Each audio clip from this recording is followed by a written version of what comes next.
Welcome to the regular meeting of the Cape Coral City Council. Today is September 17th, 2025. This meeting now comes to order. Please stand for the invocation and pledge allegiance. Lord, we come before you today with a heavy heart. In the most recent days, there's been a display of hatred with the assassination of Charlie Kirk. We ask you first to touch his family, to get them through this most difficult time. We also ask you to touch our country, to try to get rid of all the hatred that we have amongst all the communities throughout our country. Take that hatred away from us. As we look at our everyday lives, hatred sometimes comes into play with how people act. We must first ask you to please give each one of us strength to treat one another like exactly how we want to be treated. And if we could do that in our everyday lives, not only will our community be better, but our nation will be better as well. So we ask you in Jesus' name, amen. Amen. Please join me in the Pledge of Allegiance. I pledge allegiance to the flag of the United States of America and to the republic for which it stands, one nation under God, indivisible, with liberty and justice for all. Madam City Clerk, please call the roll. Mayor Gunter, Here. Council Members Donnell, Here. Kaduke, Here. Kilrain, Here. Lastra, Here. Lehman, Long, Steinke, Here. all present. Thank you. Just a reminder, any residents that wish to speak during citizens' input, later on in the agenda, we have citizens' input box and cards up here. We ask you to please fill those out. City Clerk's office will call those names once we get to that part of the agenda. At this time, are there any changes to the agenda, or do we have a motion to adopt the agenda as presented? Motion to adopt. Second. Is there any council discussion? Seeing none, Madam City Clerk, please call the roll. Steinke, Aye. Donnell, Gunter, Aye. Kaduke, Aye. Kilrain, Aye. Lastra, Aye. Lehman, Long, 8 ayes, motion carried. Thank you. Item 6 is recognitions and achievements. 6A is prisoners of war and missing in action recognition. This Friday, September 19th, our nation will observe National Prisoner of War and Missing in Action Recognition Day. Tonight, I ask that you join us in honoring our nation's service members who have been in captivity or those who have never returned home. Their sacrifice reminds us that freedom is not free. It is paid by the courage of the men and women who serve our country, some of whom remains are unaccounted for this day. To our Gold Star families and to the families of those who remain missing, your strength is a living tribute to their service. Your hope, your resiliency inspire this community and our country. Behind me, we will now play a video honoring the more than 81,000 Americans who are still missing from World War II. Please play the video.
As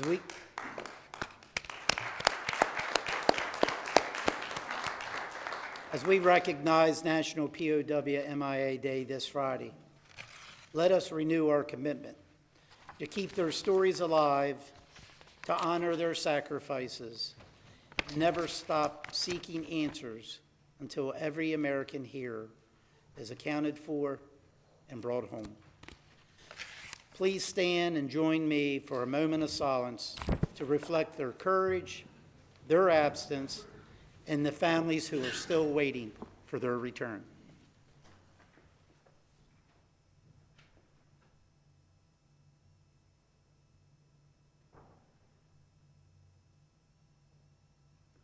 Thank you, and please be seated.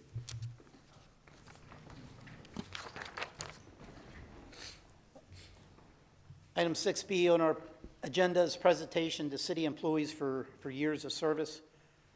Carlos Rosario, are you here today? Okay, I'd like to recognize the following employees and extend our deepest gratitude and best wishes as they embark a well-deserved retirement. Their combined years of service have made a significant, lasting impact on our city and our community. We are especially grateful for their dedication, their hard work, and their commitment to our city. Thank you for your leadership and for setting a high standard for all of us. They were unable to join us today, but I wanted to make sure that they were surely recognized for their hard work over all these years. Madam City Clerk, please read each recipient's name and their years of service. Carlos Rosario, Parks and Recreation Department, 27 years of service.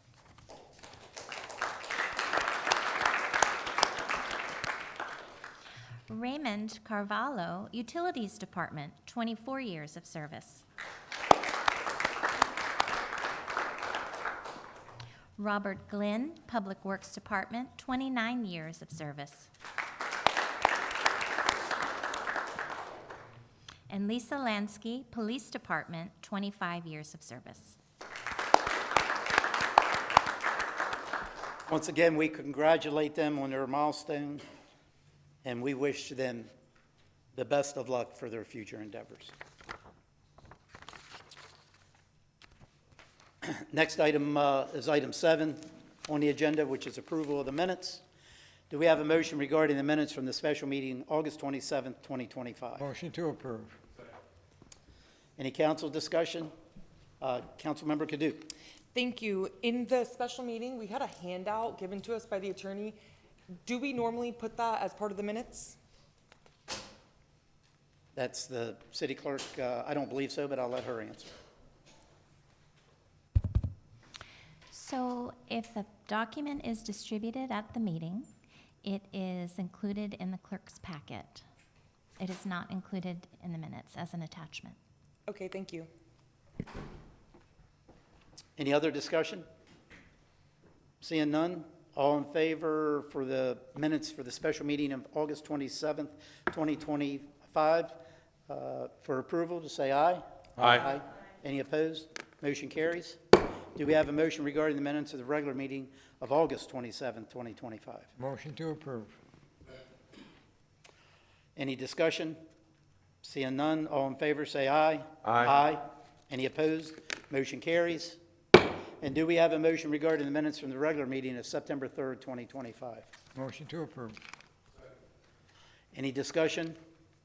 Seeing none, all in favor say aye. Aye. Any opposed? Motion carries. Item 8 is business. 8A is the consent agenda. I will open up the consent agenda for council to pull any items for discussion, or I'll entertain a motion regarding the consent agenda. Motion to approve the consent agenda as presented. Second. Any council discussion? Seeing none, Madam City Clerk, please call the roll. Steinke? Aye. Donnell? Gunter? Aye. Paduk? Aye. Kilrain? Aye. Lastra? Aye. Lehman? Long? Aye. 8 ayes, motion carried. Okay, item 8C is unfinished business. C1 is the reconsideration of ordinance 42-25 as we are all aware, this was a discussion that we had during the Committee of the Whole meeting. I guess before we move forward, because there's no real discussion unless there is a reconsideration, vote for ordinance 42-25. So at this time, I will entertain a motion, if any council member desires, and it can only be those council members that were on the nay side, which is Councilmember Lastra, Lehman, myself, or Kaduke.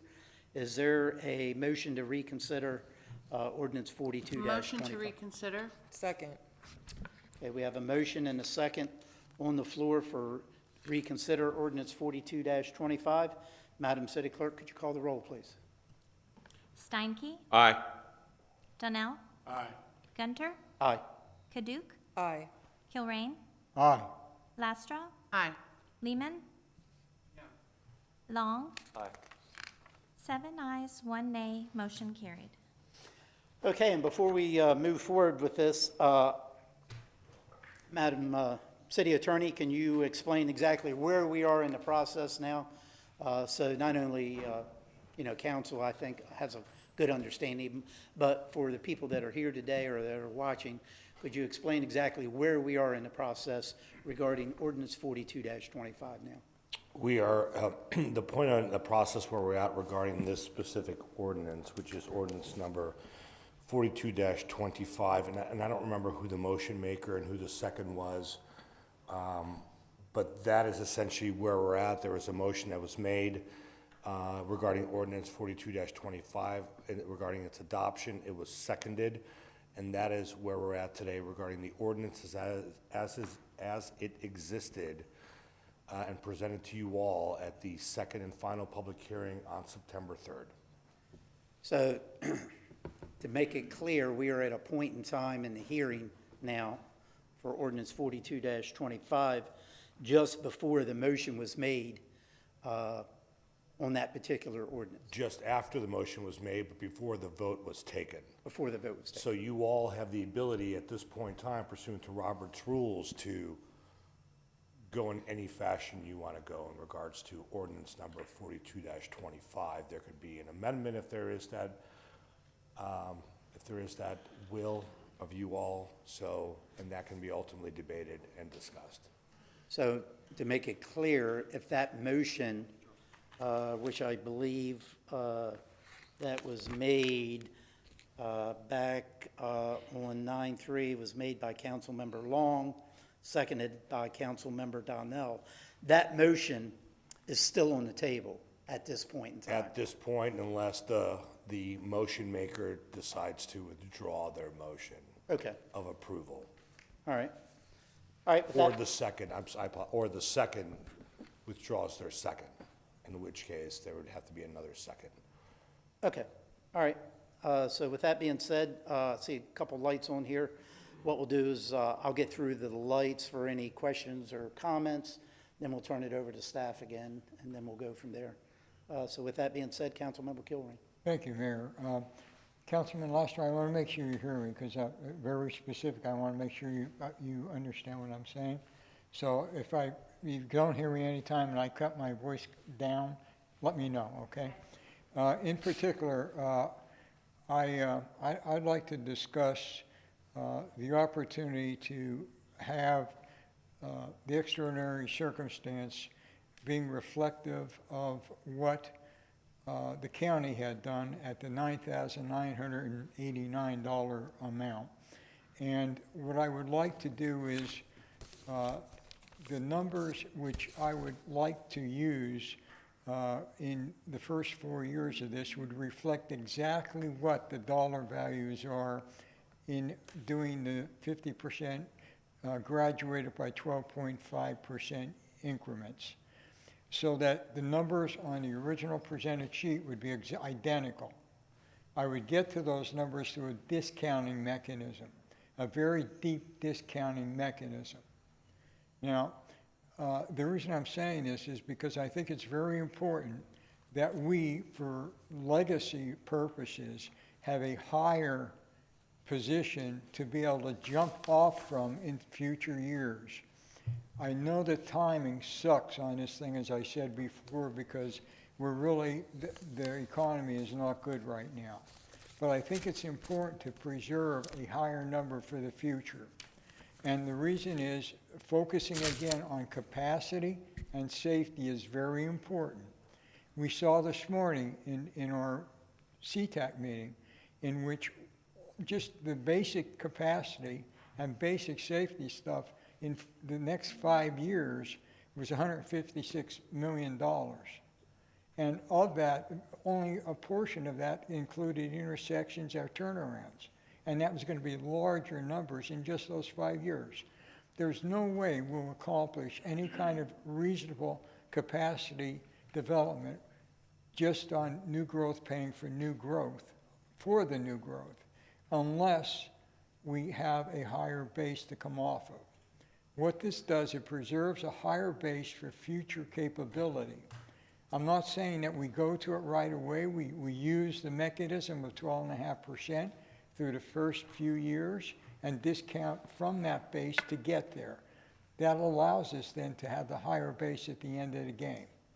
And the other reason for doing that is that if we do not do it that way, I'm going to reference an internal email that was sent by city manager discussing why all of the capacity features and dollars weren't included in the plan. He described it as those underway and actual under process projects were apportioned. Some of the impact fees were being applied to them. They did not apply, they were not included in that plan. Only the ones that were, only that portion that would be pulled from the new growth on the mobility plan would be in that plan. So, and his recognition in there was that on the Andalusia expansion, one of the mechanisms they would do to help manage the cost would be to reduce it from the 4 lanes as planned to 2 lanes. Now what that's going to do is delay the 4 lanes into the future. We all know that inflation cost isn't going to go down. Matter of fact, the materials in which are used for most of the asphalt and also the concrete and the cement basis are going to be escalating at a rapid rate continually. So I think that there's good, and the sooner the better we do these projects from a cost control standpoint. So I think that there's a valid reason to strategically structure it so that we have a higher base to move from, but again, not create sticker shock and jeopardize other people from coming in and hurt our building industry. And again, I'm going to echo, building industry has been our cash cow and will continue to be our cash cow. We cannot hurt that industry, but we have to recognize that at some point in time, if we don't take care of the new development through new growth and cost for that new growth, our residents that already paid for their growth are going to be paying for those new developments. So having said that, Mayor, I would ask that we could maybe change or modify and ask for the motioner to modify to establishing that following the 12.5% per year, but do that through a discount mechanism along a dollar amount of $9,989, I believe is the county's number, or whatever that county number was. City Manager, can you just confirm that's 9989, I believe is the number? 996. And the numbers would be exactly the same as in the chart going forward, but we just discount at a higher percentage to get there. Okay, thank you, Councilmember Steinke. Thank you, Mayor. Mr. City Attorney, if you could, as it relates to where we currently sit, I'd actually like to take it back a notch in time. And prior to the reconsideration that was just accepted, prior to that, we were in a position, based on the vote at the last meeting that is now being reconsidered, that we were still at an impact fee, not a mobility fee. and we were still at the 3347 as the impact fee that was being collected. Since that failed, nothing was established to change. That is correct. So I appreciate that, because the importance is, and I think each one of us here at the dais has received emails from citizens that are not building, citizens that have lived here and have paid their impact fees. Now with the enlightenment, if you will, that if it doesn't come from the impact fees, and that would become mobility fees, and if growth doesn't pay for growth, it's got to come from somewhere else, and it would affect them. And so with regard to what Councilmember Kilrain just said, and what we saw at CTAC this morning, with just out of the gate, we've got about $160, $170 million on the table just in next year's projection.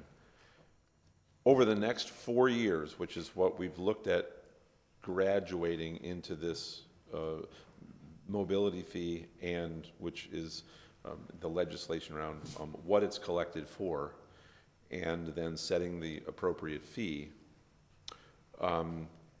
If we have 5,500 permits pulled in each one of those 4 years, over that 4-year span, that's 22,000 permits. 22,000 permits at the current rate of 3347 is 73,634,000. That's less than half of what's just needed next year. So just so everyone understands the position that we are in and the impact that the decision will have on the community, its transportation capacity, and the safety of all the intersections involved, this is a monumental decision. And as Councilmember Kilrain said, that this will establish a legacy for councils in the future to deal with, and we can either tie their hands, or we can allow further review in the future. So I believe what I heard from Councilmember Kilrain is to establish the top end, to give that flexibility over time, but to only increase next year by the 12.5% based on the discount that would be applied, which is exactly the way the county did it. They did it a little differently. The discounts were different and over a different period in time, but it's the same methodology. And that would certainly allow us the additional funds starting to get their way towards what's the actual cost is going to be. It would meet the concern of the realtor organization that we've heard a lot from as it relates to the 12.5%. It would meet the building industry's concern around the 12.5%. But it would also give future council and future decisions more flexibility when we actually do start to see these costs roll in for this intersection management and for these capacity enhancements that we are going to need. And if anyone is interested in finding about those, come to a CTAC meeting, come to an MPO meeting, and see the studies that are done. This is not being done helter-skelter with a dart and a dartboard. We have studies that are this thick that we're relying upon to make the determinations of what we need to do to be prepared for what's coming our way. And it's coming our way. And we've seen it come our way over the last 5 to 7 years. And that's what puts us in the position that we're in today. Thank you. Councilmember Lehman. Yeah, thank you. The problem I have with what Councilmember Kilrain said is that on this ordinance, it doesn't specify the discounts to bring it down to the 12.5%. I think if it did, it would be a little bit, it would make more sense, it would be a little bit more palatable, shall I say. But it doesn't specify it. And if we're going to discount it down to the 12.5%, and that I wouldn't have a problem with, but I think it needs to be part of the ordinance. It needs to be spelled out, and it's not. It's still very ambiguous. Thank you. Councilmember Kaduc? Thank you, Mayor. Then let's spell it out. We should spell it out. I think this is definitely the hardest vote I've ever had. And I'm actually glad that I voted no, so I could be on the reconsideration side of bringing this back up after much thought, consideration, feedback, praying, an interest rate cut today, which is a blessing in disguise for all of us because we're gonna see the market start moving. I agree with what Councilmember Kilrain said. We shouldn't be tying the hands of future councils, and if we do set the rate high at, I think, what it would be considered a 198% increase, if my math is correct, it's still what the county is at, and if we do set it to slowly increase at the 12.5%, I do feel comfortable with that. What I said to Councilmember Long during our committee of the whole, and I've still reflected on this, is I don't want to see any more studies to keep studying what needs to be studied. We need capacity on our roadways. I want to see actual projects come to fruition. I want to see them on schedule, on budget, and our cars moving. Sure, in the South Cape, they can handle bike paths and things to that nature, maybe ferry stops. In the Northeast Cape, we have to have, I sat in so much traffic on Andalusia going to Diplomat yesterday. It took me 20 minutes to go half a mile, not even. It was crazy. And I am glad that I chair CTAC and I get to see all these. And Councilmember Steinke is correct. We have folders and documents really showing this.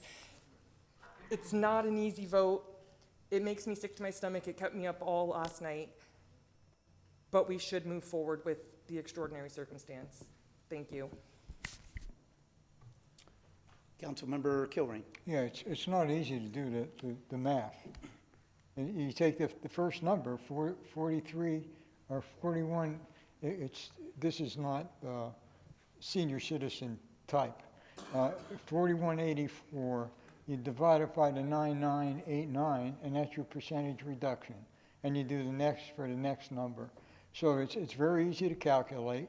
And that would hold the water, and that's what I would, like to see in the ordinance. So we have to go back and do the calculation, but that's what it would be. It's going to be the same numbers that are on this sheet. So thank you, Mayor. Yeah, I guess for me, staff put together another spreadsheet for us, and that spreadsheet shows a 12.5% increase each and every year for the next 4 years. Doesn't exceed the 50% calculation, and that's what I'll support. The getting to that 99, 96 number, we can do that each and every year by increasing 12.5%. We've gotten letters from a variety of community organizations throughout the city. They are in support of the 12.5% increase. And we can get to that number. It's just going to take us a little longer to get there. So for me, I won't support invoking the extraordinary circumstances. I have no problem with a 12.5% increase over the next however many years until we get to that number, whatever it may be. We're saying today that number is based on the study that we have before us. If another study is done at a later time, say at the end of this 4-year period, those numbers could increase or decrease as a result of that study, because that's what this is all based upon. So I think that we've already articulated in a document showing exactly how we'll get there, and that's what staff has provided over the next 4 years. So that's where I'll be. I won't change from our previous vote, as long as we are meeting the 12.5% increase. We're not exceeding 50% in a 4-year period, my vote will be yes. If there's something other than that, then my vote will be no. It's just pretty clear for me. So that's where I stand. Councilmember Laster, you haven't spoken. I'll go to you first, and then Councilmember Steinke. Thank you, Mayor. Yes, this is a very challenging vote. However, I do concur with what the mayor just stated. Staff put together a spreadsheet with numbers over 4 years, 12.5% increase. And Councilmember Kaduke, you're correct, 198% increase. And yes, Councilmember Steinke, we heard this morning that we have $160, $170 million worth of projects coming. However, I feel like it's a lot to cram in. And I understand, as I said before, growth pays for growth. I absolutely support that. But to cram all that in a short period of time is just not, it's not fair. It's not right. So I agree, 12.5% increase over the next 4 years. If it takes us a little longer, so be it. But I'm going to keep my position as well. Thank you, Mayor. Councilmember Steinke. Thank you, Mayor. Just a reminder that as we take longer to get to that number gets bigger and bigger and bigger. So we're chasing a moving target. And so when we talk about, well, let's spread it out over a longer period of time to hit that number, well, that number was the number in 2018. So we're already way behind the 8 ball. So sure, we can look at it and gather that money over a longer period of time, but the number keeps changing. And I don't know who wants to bet on when we look at this 4 years from now and take a study, that costs will go down between now and 4 years from now. I'll take some of that bet. But I just did some really fast math, and it's to Councilmember Kilrain's point that this isn't rocket science. If 99.96 is the number, and we're only picking that as that is a dart, because that's the number that the county came up with 7 years ago. So that 99.96 number means nothing. But if that's the number we're going to go with, then to have a 12.5% increase next year, that 12.5% increase from the 33.47 where we are right now, means that it's 37.65. Right. Well, 37.65 would mean you would get a 62% discount from the 99.96. True. So if we want to ease into it, that's fine. But let's ease into it with the number at least where it was supposed to be 7 years ago, instead of moving from a number that we already know is way behind, and that's that 33.47. And when I said we're only going to gather $73 million for a $169 million need, that $73 million was over 4 years. The $170 million number is just next year. So, we can bury our head in the sand on this, and that's it. And that is all we're doing, if we just kick the can down the road. But in my opinion, to make everybody, if you will, at least temporarily satisfied, we certainly can commit to a discount that would allow only a 12.5% increase next year, by doing it through a discount basis, and still give that flexibility to future councils and to future budgets, and quite frankly, to the future need for money to come from another source. And it's a dirty word up here to use ad valorem tax, but if that road needs to be done, where else is the money going to come from? Unless, of course, the ad valorem taxes are eliminated, and by some miracle, it's going to be a net zero change. We haven't been told how that's going to happen yet. And we certainly have some of the greater minds in our state at work, working on it right now. But hopefully that can happen. But if the money's got to come, it's got to come from somewhere. And if it doesn't come from the new growth, then it's got to come from the current residents. And the current residents are the ones that have now been speaking up and have now been writing us emails to say, this is crazy. You need to have the fees set where they need to be for growth to pay for growth. And that all came in the last week since all this has happened. So I absolutely can support, based on legal opinion, of our law department and our city attorney, who we pay large money to give us proper legal opinion that we do meet extraordinary circumstances. I have no problem with employing that, and I have no problem to only allowing a 12.5% increase next year through means of a discount, and do it the same way that the county did it, and gradually move in, and give future councils the flexibility to do what they need to do based on those new studies that come their way, and the actual costs that we see being required in the budget as we start writing checks for these intersections and for these roads. Thank you. Councilmember Donnell, I'll go to you since you haven't spoken. Thank you. And this council is just pretty much a prelude for next Thursday, because I'll have a lot to say next Thursday, but the energy that we're saying right now is going to be duplicated.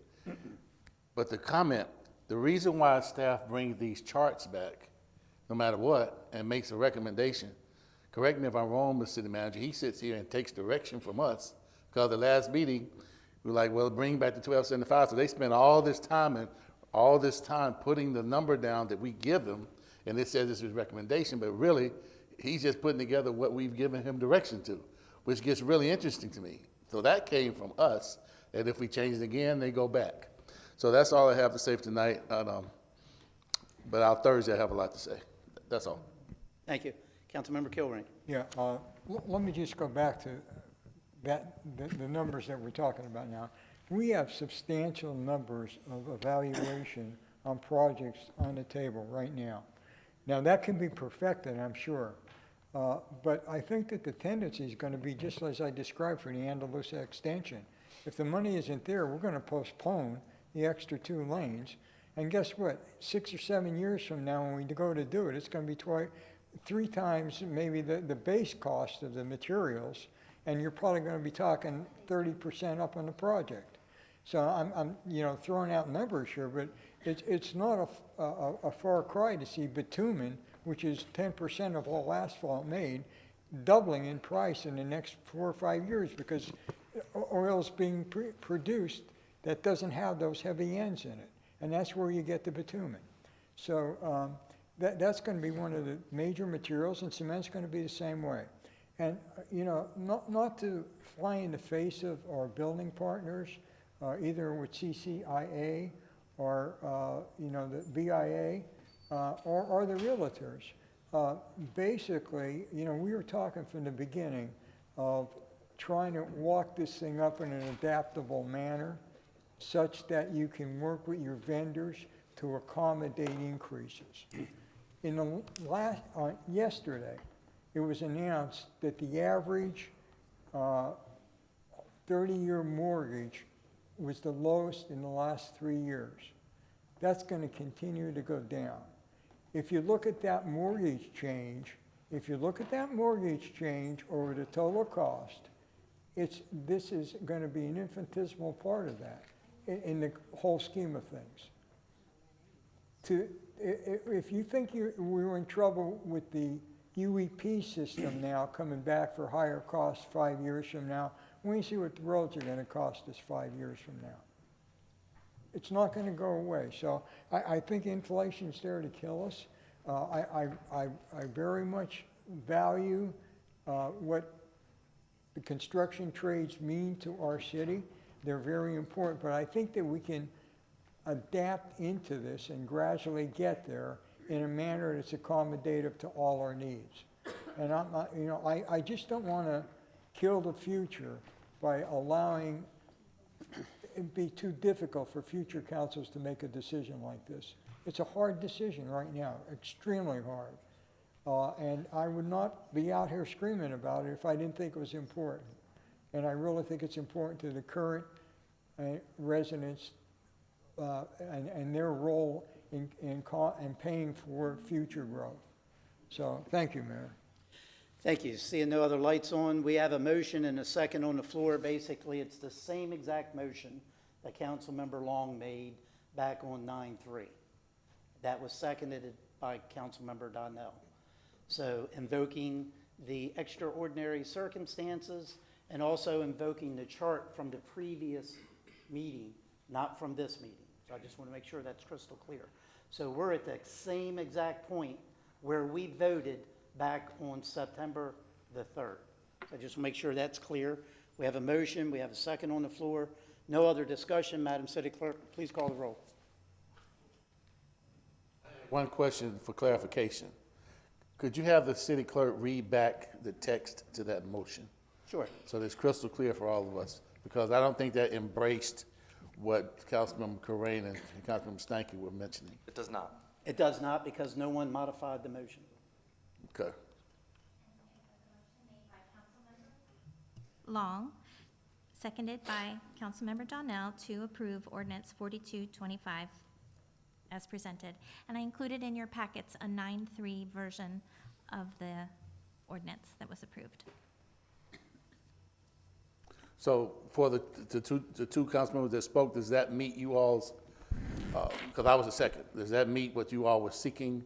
Because it's not explicitly in this motion about the 12.75 you were talking about, Can I answer that? the 12.5. Yeah, what the council members, whether it's Councilmember Kilrain or Steinke, it does not reflect any of their Right. comments.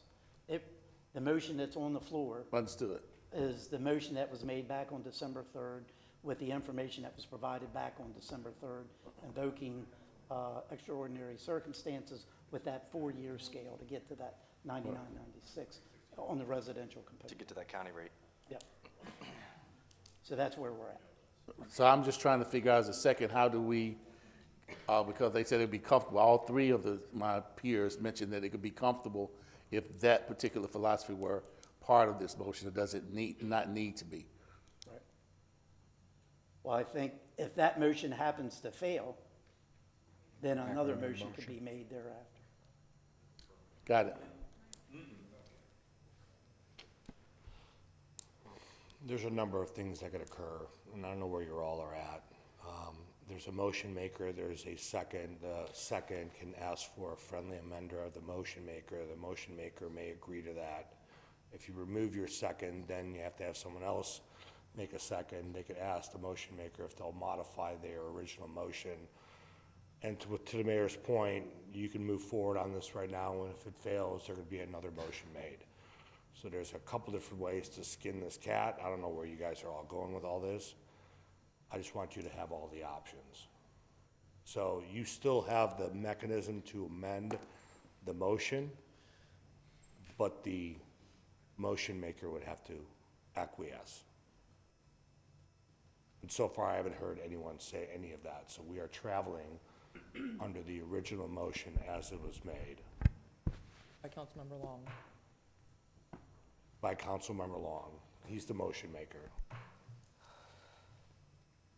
Does that answer your question, Councilmember? Yes, Donnell? it's getting confusing, so I'll withdraw my second. Don't need to fail it and come back with something because it gets even more confusing. I'm gonna withdraw my second. Yeah, Thank you. And I'll give Councilmember Long the second.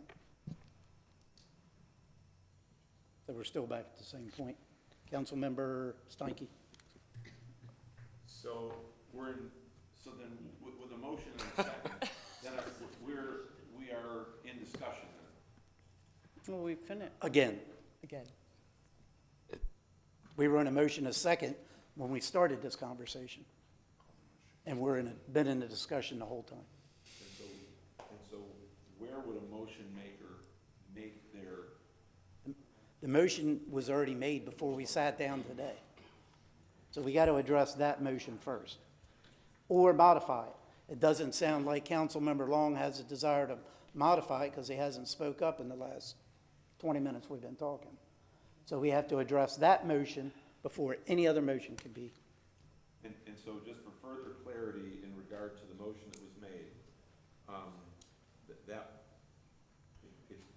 if this fails, we will not have a mobility fee. We will That's not true. continue to have an impact fee. You can you make, can make a new motion. Well, you can make a new motion. yeah.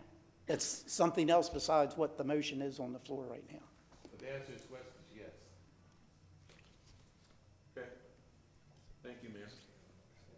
Councilmember Kilrain? Yeah, I would request that of Councilman Long, if he would modify his motion to incorporate the extraordinary fee of $9,989 and to use deep discounting to allow 12.5% number to be developed, similar to the chart prepared for the past motion.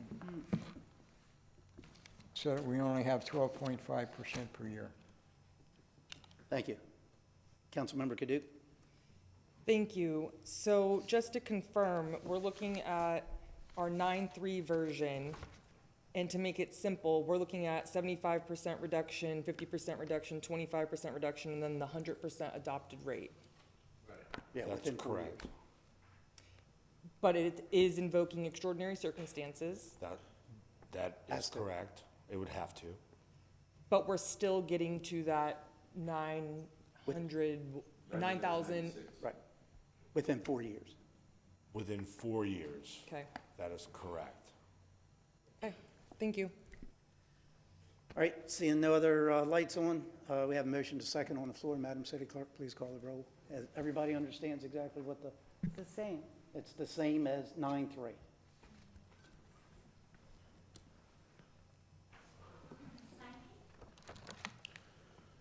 No. Donnell? No. Gunter? No. Gaduk? No, Kilrain? No. Lastra? No. Lehman? Long? No. 8 nays, motion failed. I'd like to pass the gavel. I'm going to make a motion, pass the gavel down to Councilmember Laster. I'm going to make a motion that we approve the ordinance that was presented here today with the fee schedule that was provided in the backup material, which invokes a 12.5% increase for the next 4 years, no more than 50%. We don't invoke the extraordinary circumstances, and the schedule that is outlined in today's backup material will be the fee schedule. Can we get a second?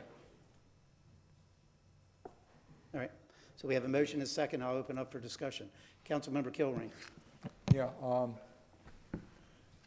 I'm still on the same point. I won't be able to support that. I would like to see the same numbers, but I'd like to establish a higher rate so that future councils will have that flexibility to go beyond. So, thank you. All right, just so the presiding officer knows, there's no other, well, we have Councilmember Lehman now. She just put her. I'm sorry. So we're going to the ordinance that was at our stations Yes. from 9:15, yeah. Today. the updated one Yes. with those figures, which is the 12.5%. Right. That is what we're voting on? Yes, ma'am. Yes. Thank you. There's no other lights on, presiding officer. Okay, thank you. Since there's no other lights on, discussion is done. Madam City Clerk, will you please call the roll? Steinke? No. Donnell? No. Gunter? Aye. Gaduk? Aye, Kilrain? No. Lastra? Aye. Lehman? Aye. Long? No. 4 ayes, 4 nays, motion failed. Hi, Dios. Here you go. Council- I'd like to make a motion. Councilmember Steinke? The gavel. It's okay. Thank you. Mr. Mayor? I'd like to make a motion that we modify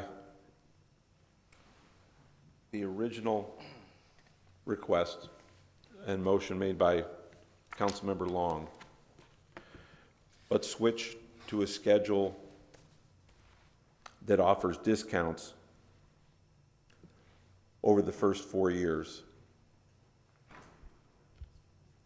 The discounts that I would ask to be made would be 62% discount in '26, 57% discount in '27, 52% discount in '28, and 46% discount in '29.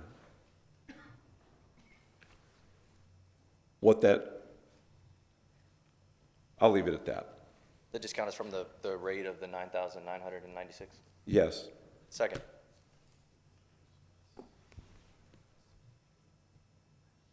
Okay. Mr. City Attorney, I see your light on, so we'll start with you. I want to clarify the motion made by Councilmember Stankey. This is an adoption of the September 3rd ordinance with the corresponding table associated with a new mobility fee, with the exception that the reductions that are identified in the different years are increased so that no increase shall exceed 12.5 in years 1 through 4. That is correct. Okay. And I did compound, because at the 99.96, we do have room for compounding. You do. So in the first year in 26, that is a simple 12.5% increase over the 33.47 that is currently the impact fee.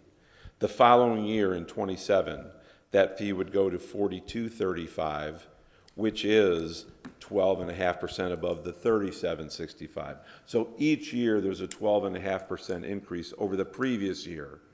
And that's what those discounts are based on. 62% discount the first year, and that's 62% discount on the 99.96. In the second year, in 2027, it would be a 57% discount on the 99.96. In 28, it would be a 52% discount on the 99.96. And the year 2029, 4 years later, it would be a 46% discount on the 99.96, which would give us a 12.5% increase each year, but set the top number at the 99.96. I just wanted to verify that was the motion. And is that the understanding of the second? Yeah, I guess I have my light on. Just a point of further clarification, that locks in that rate for the next 4 years, and so any council over the next 4 years wouldn't be able to remove that discount? They would just have an opportunity at the end of that 4 years to then That is get correct. closer to that 9. That is correct. They Okay, could- yeah, they- the second agrees. Okay, Councilmember Kaduke, did you have your light on? I might have accidentally. I did, but you can turn it off. You done? Yep. Okay, Councilmember Kilrain. Yeah, I think that, I would be supportive of this. I think that it's a good accommodation. I know our builders and realtors, it gives you a gradual ramp up to that number, and I think it's a reasonable number.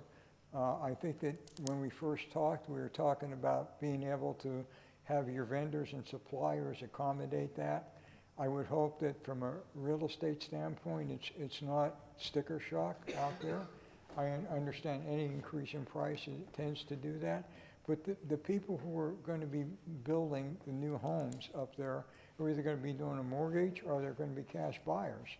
And basically cash buyers, every penny is valuable, but I think this reduces the shock and gives us the opportunity over time to work into some larger numbers if we prove that they're indeed necessary and required.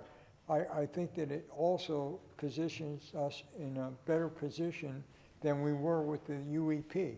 And we can see what's happening with the UEP. I think that the UEP, because we delayed it those years, and we increased from 23 to the current, we jumped $9,000 in just a couple of years. And that's the kind of shock that I think is going to be really traumatic to new buyers, as opposed to this gradual increase. So again, I would be supportive of this. Thank you. Yeah, I guess for me, it's not much different than what we had before that we've already voted on, except for we are getting to the 99.96 as far as the residential component within 4 years instead of the 11 years that it was going to take before. So for me, what's going to happen between, even though we're doing 12.5%, as far as the motion has been made, as far as the reduction, what's going to happen that 5th year? You're going to see a 50% spike. So for that reason, I will not support this particular version either. And I do want to point out, since we are invoking extraordinary circumstances by Florida statute. 6 of the 8 of us would have to approve this before it would move forward. Again, my vote will be no, but I just wanted to point that out because of Florida statute. We're invoking our right to extraordinary circumstances, so this motion would have to pass by 6 votes. Councilmember Laster. You took the words right out of my mouth, Mayor. My concern, of course, then is year 5, year 6. What does that look like? I mean, to me, I don't think I can't support this because we have one chart in our packet. The motion was made to addendum this, to add this chart in, and I can't vote on something I don't see those numbers and what they're gonna look like. I can't support that. So my vote will still be no. Unless we wanna bring this back and show some different numbers, my vote will be no. Thank you, Mayor. Councilmember Kaduc. Thank you, Mayor. I think we all agree up here that we want to switch from impact fees to mobility fees, correct? I think we all agree up here that the fee needs to increase. It's unfortunate that all of us up here have the weight of 19 years of this fee not being touched. However, we have to be the bad guys and we have to touch it.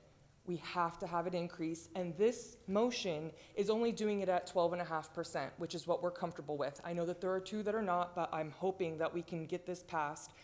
For the future of Cape Coral, we are doing it at 12.5%. There was an interest rate cut today. We are going to see this market start moving, and this is sincerely what we need for our infrastructure. We all campaigned on that. We have a huge deficit. Something's got to give. We need more road capacity. Thank you. Councilmember Laster. Thank you. Councilmember Kaduc, I agree with you 1,000%, but my concern is I'm not comfortable voting on numbers when I don't know what 5 and 6 will look like after we do the 12.5%.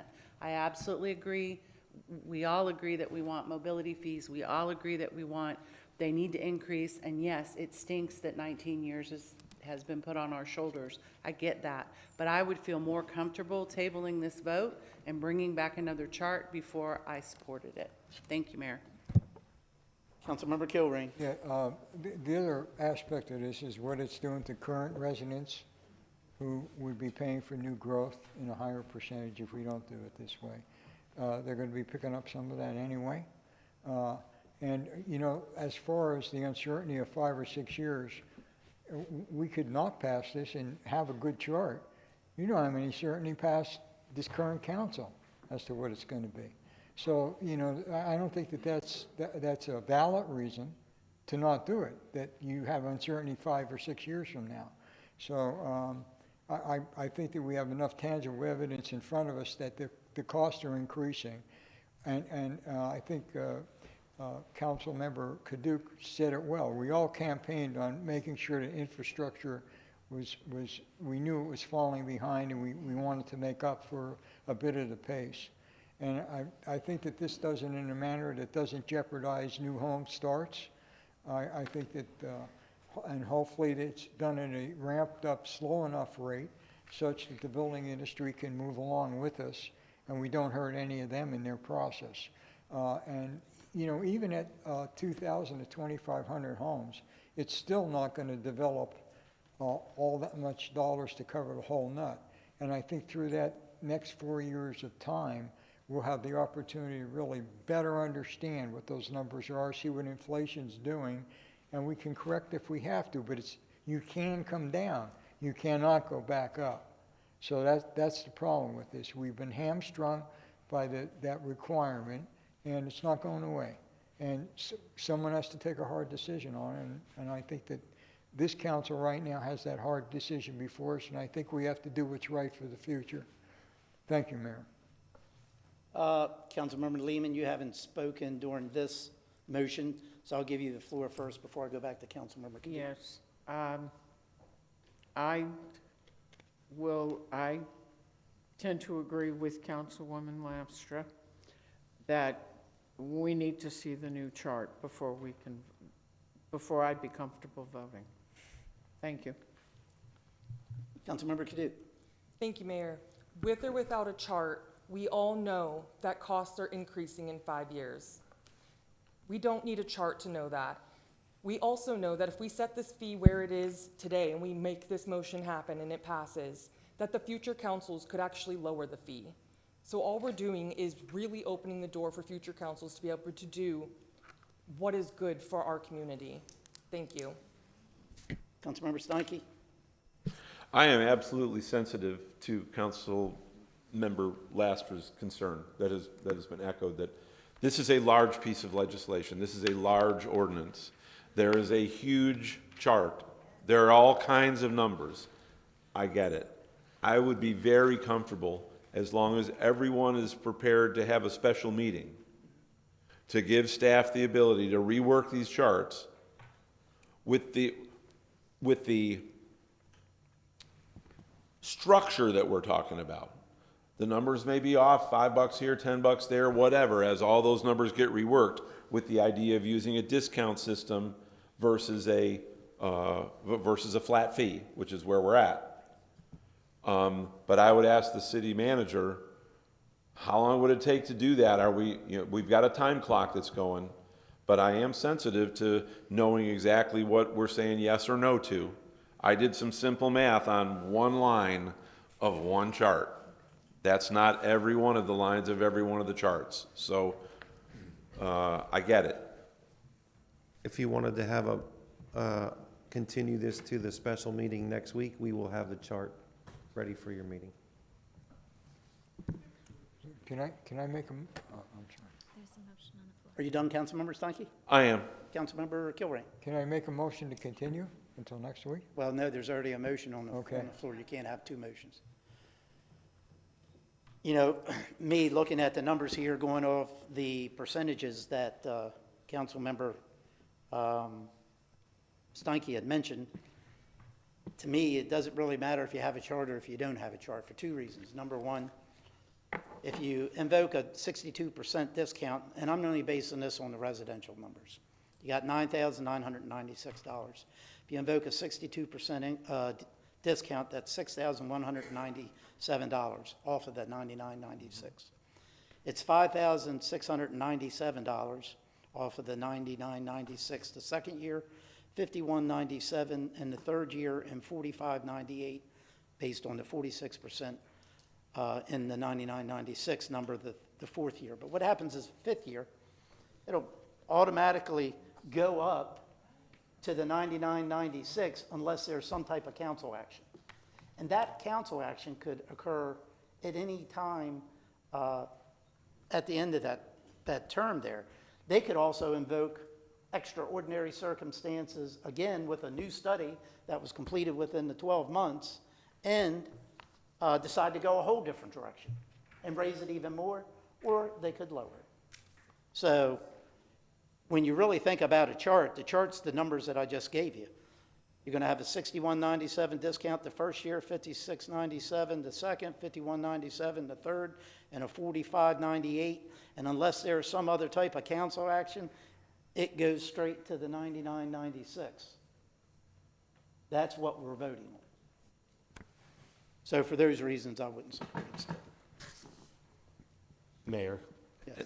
if I may, Councilmember Kilrain, under our rules, it does authorize a motion to continue, Yes. but it does require a second, and I didn't hear a second, so I want to make that clear, so that there's no misunderstanding. I'll give the second on the continuation. And there's no debate on the motion, There's no debate on it? not pursuant to your rules. They're decided without debate. The motion to continue, so it supersedes the original motion under your rules. Okay. Can we have debate on the motion to continue? It's not under your rules. It Okay. says it Did should you be read it? decided. So- It says, I apologize.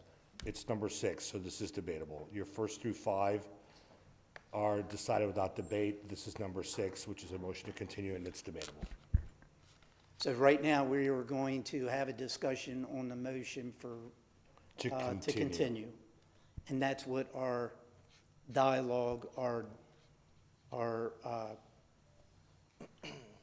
argument or either for or against that For continuation. continuing it till a date certain. Okay.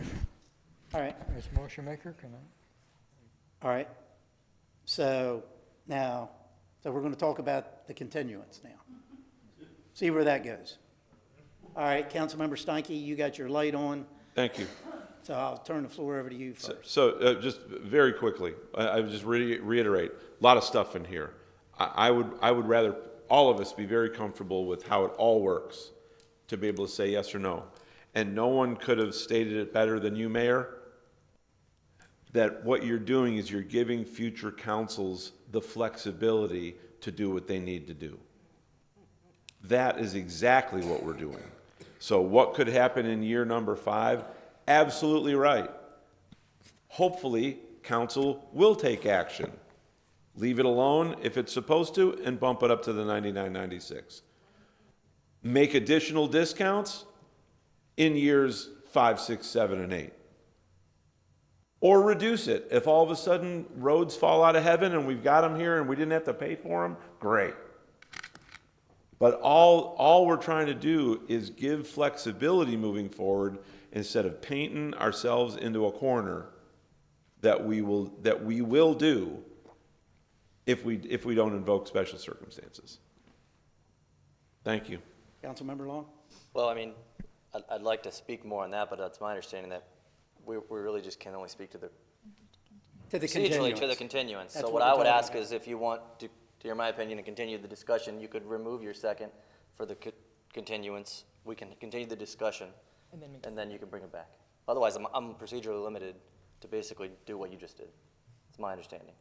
He spoke to the previous motion, more or less. Yes, and it's really to the motion of continuing it, and to continue it to a special meeting, which we haven't identified as of yet, even though we're aware that one is happening.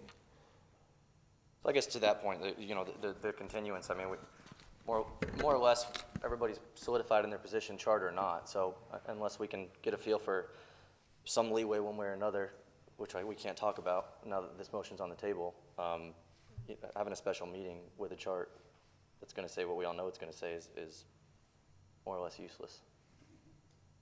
I can't explain why, and if you'd like to remove your second to continue, but Well, my second to continue was based on the fact that everyone would want more detailed information to feel good about their vote. Having the continuance will allow staff the time to get that information so people can have a more knowledgeable vote. That's why I seconded the continuance. okay, I mean, I guess we'll just do it. I understand that, but after 4 years, there is no chart. I mean, all we're trying to do is preserve home rule, like you said. So, and the dissenters here are basically advocating for state preemption. So that's all we're trying to do. The chart, there is no, at the end of 4 years, it's up to another council. So I guess since we're going back off the script here, would that motion, the original motion, be able to modify it to basically demand that a council in 4 years reconvene to discuss those mobility fees? I mean, I could certainly add that. So the county has that language in theirs. Every 5 years, the county has to come back and talk about I it. could certainly say that in year 4, I could add that. That doesn't So materially in change. year 4, a In council year would 4, have to come the back mayor and city council purposely allow shall- that to expire, and then doomsday I could do that. rates increase, bad guys. Okay, thank you. So does anyone else have any I'm going to turn all the lights off since they were put on previously. Does anyone else have any comments regarding the continuation? Councilmember Kilrain. Can I modify my continuation to, I can't modify it to include that provision that Councilman Long just required, right? No, this is, you could modify it to the point of, there's a reference to a special city council meeting. We're aware of one happening next Thursday. You haven't articulated that, but that's something I would have clarified. Okay, so Get to that point. I would modify my motion to that, so. Councilmember Donnell.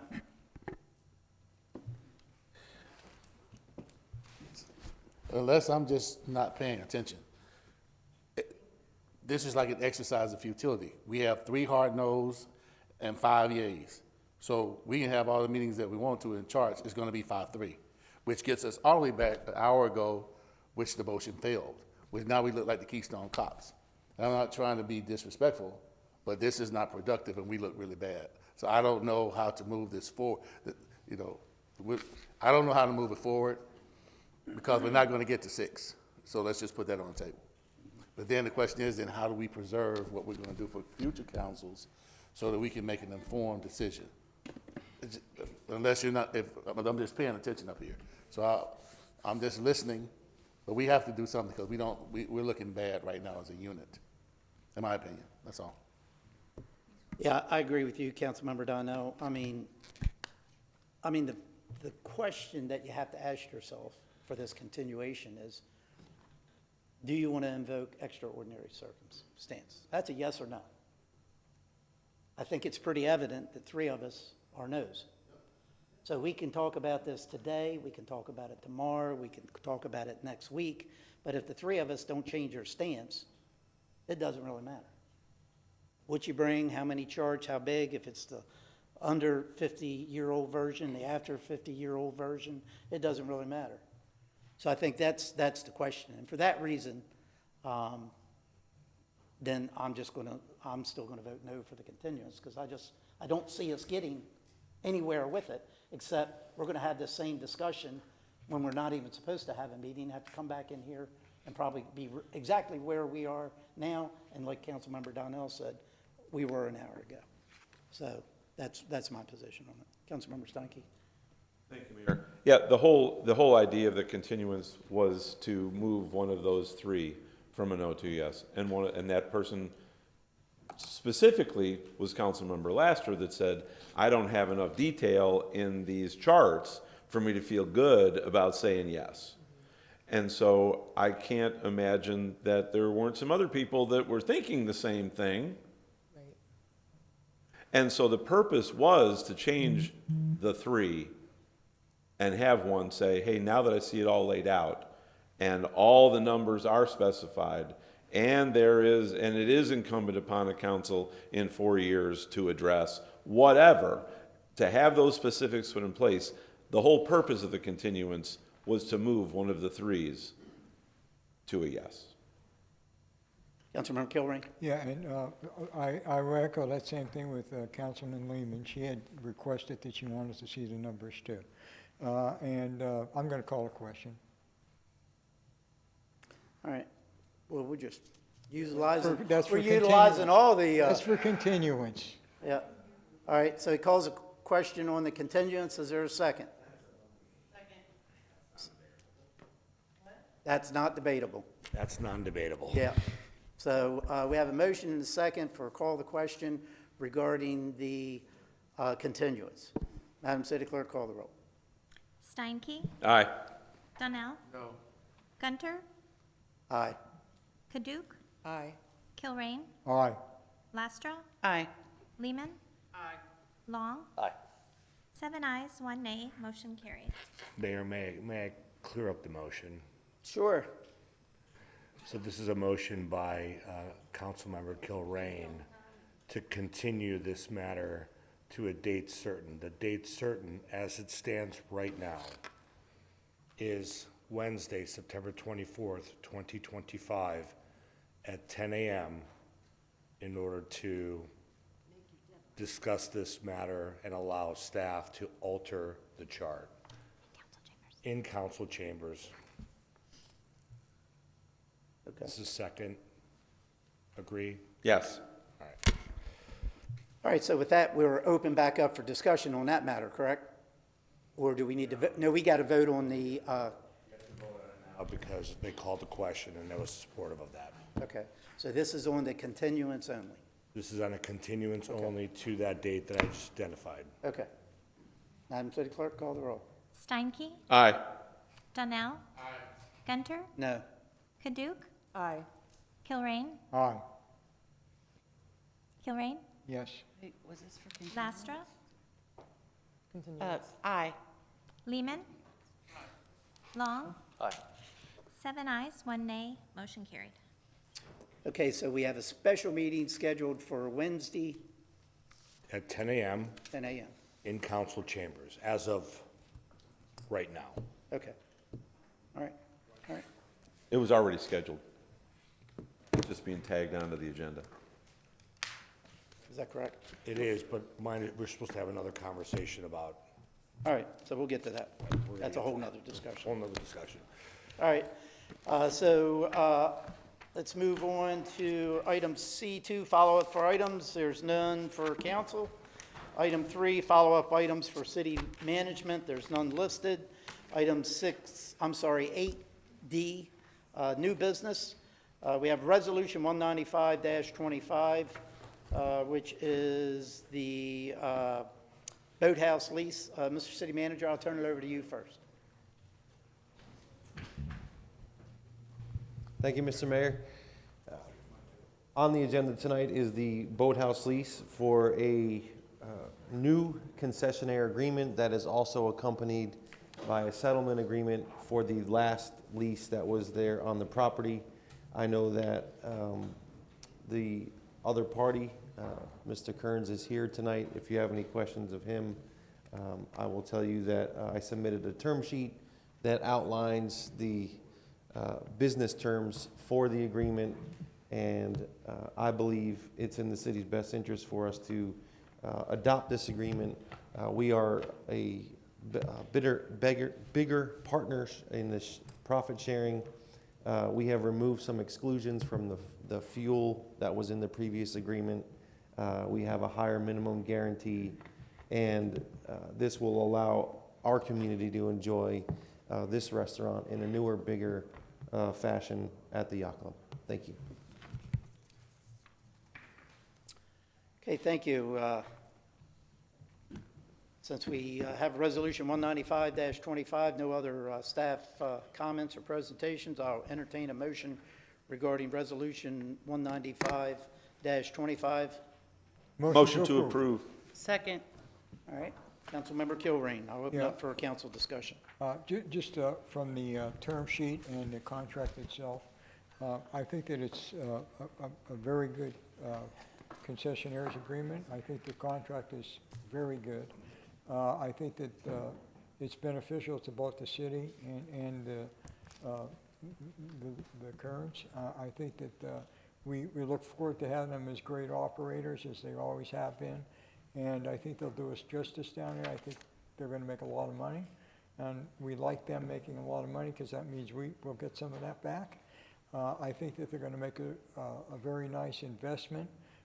Again, the city's only putting $1 million into the restaurant itself, and probably that's going to run about $5 million, in asset value.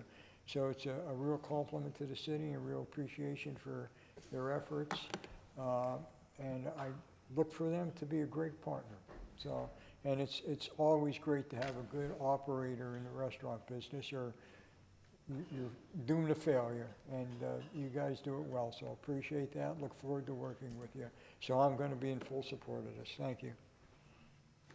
Yeah, seeing no other lights on, this, I just want to thank the Kearns group and their attorneys and our staff and our attorneys. Sometimes you got to take a step back before you take 2 steps forwards.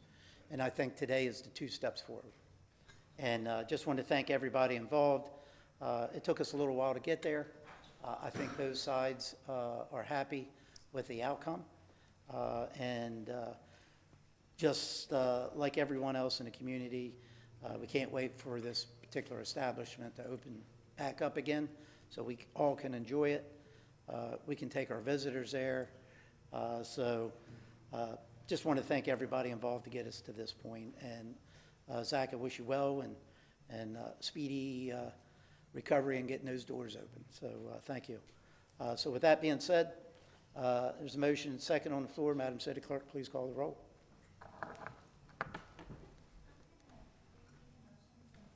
Member Long wasn't present when the motion was made. It's Okay. a motion to approve Resolution 195-25. Steinke? Aye. Donnell? Aye. Gunter? Aye. Paduk? Aye. Kilrain? Aye. Lastra? Aye. Lehman? Aye. Long? Aye. 8 ayes, motion carried. Okay, move on to the Next item on the agenda, which is 9A. Make sure I didn't. Yeah, 9A, which is ordinance 46-25. Madam City Clerk, please read title.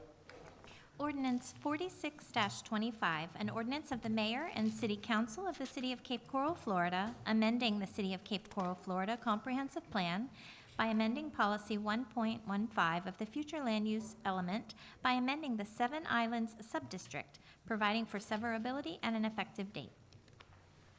Okay, I open it up to staff. Good evening, Chad. Hey, good evening, Mayor, City Council. For the record, Chad Boyko, Principal Planner with the city's Planning Division.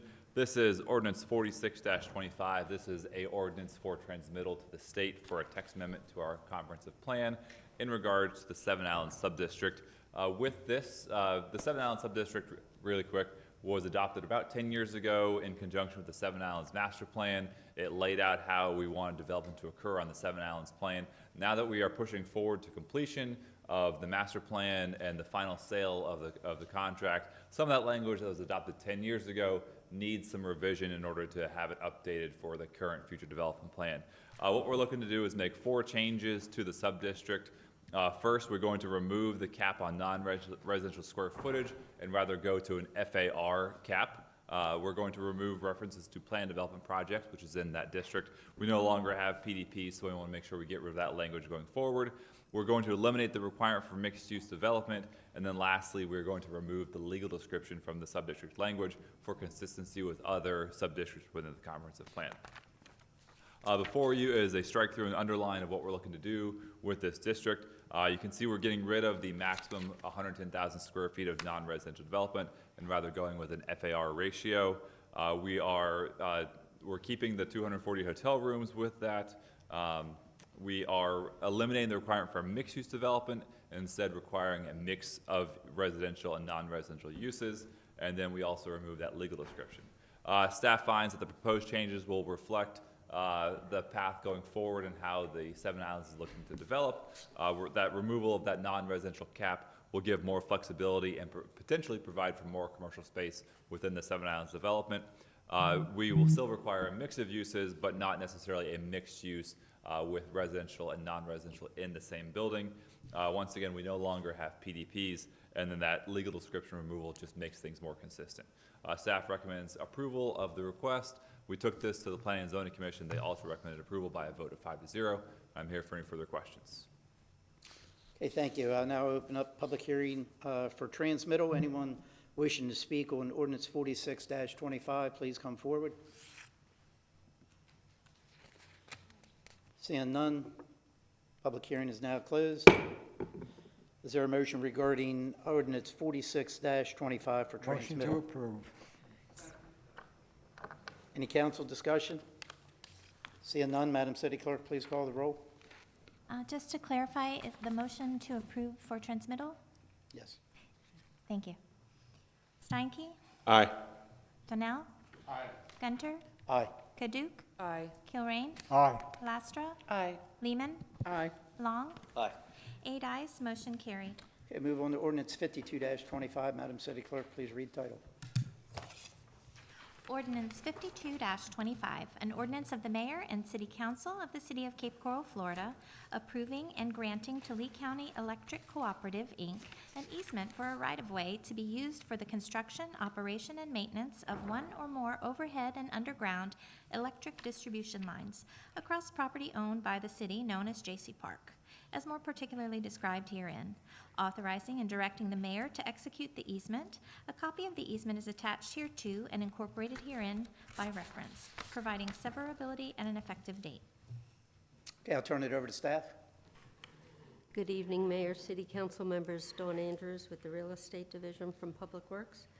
Ordinance 5225 is granting an easement, utility easement to Lee County Electric Cooperative to be used for overhead and underground electric distribution lines at the redeveloping J.C. Park. The easement area is for a transformer pad and is located along the western boundary of J.C. Park along Southeast 20th Place. I'll stand by for questions. Okay, thank you. I now open up public hearing. Anyone who wishes to speak on ordinance 52-25, please come forward. Seeing none, public hearing is now closed. Is there a motion regarding ordinance 52-25? Motion to approve. Second. Any council discussion? Councilmember Kilrain. Yeah, I just want to point out that this is typical, that LCEC comes in, they do a general plan on the parcel, and then they have to develop their specifics. So this is really codifying their specific requirements. And I think it's important that we get that park open as soon as possible. Residents been without anything down there for a long time, and that's why I'm very supportive of this. Thank you. Thank you. Okay, we have motion second on the floor. Madam City Clerk, please call the roll. Steinke? Aye. Donnell? Aye. Gunter? Aye. Kaduk? Aye. Kilrain? Aye. Lastra? Aye. Lehman? Aye. Long? Aye. 8 ayes, motion carried. Thank you. Okay, we'll move on to the next item on the agenda, Resolution 279-25. I'll turn that over to staff. Your Honor, we start off on this item 3, ordinance 53-25, and then should that item be approved, then we'll roll into 279-25. So since that, Yeah, the ordinance requires the adoption of the registration fees, so you have to enact the ordinance first and then move to the resolution. all right. So did we just do 52-25? Yes. So we have to do 53-25 first, Yes. then we can do that. Okay. Then, yes. All right, so let's do ordinance 53-25. Madam City Clerk, please read title. Ordinance 53-25, an ordinance of the Mayor and City Council of the City of Cape Coral, Florida, amending the City of Cape Coral, Florida Code of Ordinances, Chapter 12, Offenses and Miscellaneous Provisions, Article 14, Residential Rental Property, Section 12-129, Residential Rental Property Registration, regarding the requirement to register residential rental property with the city, providing for codification and resolution of conflicting laws, providing for severability and an effective date. Okay, I'll turn it over to staff. It's going to be me, Mayor. So this is something that we had to the committee of the whole. I went through in terms of what occurred. I also, at the first reading, did go through the amendment. This memorializes everything that this council has sought to accomplish regarding the rental registration ordinance by way of identifying it being done on an annual basis, identifying long-term, short-term, and then also identifying the specific penalties associated with the different type of registration that requires being registered with the city, whether or not it's short-term or long-term, and the corresponding penalties associated therein. So nothing has changed since we've had the committee of the whole meeting, the first reading, and then ultimately this final reading of this ordinance. All right, thank you. I now open up public hearing. Anyone wishing to speak on ordinance 53-25, please come forward.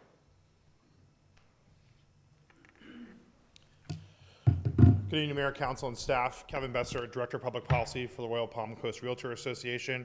I want to talk to you guys tonight about two things, process and the realtor values on why we are involved in this issue and other issues.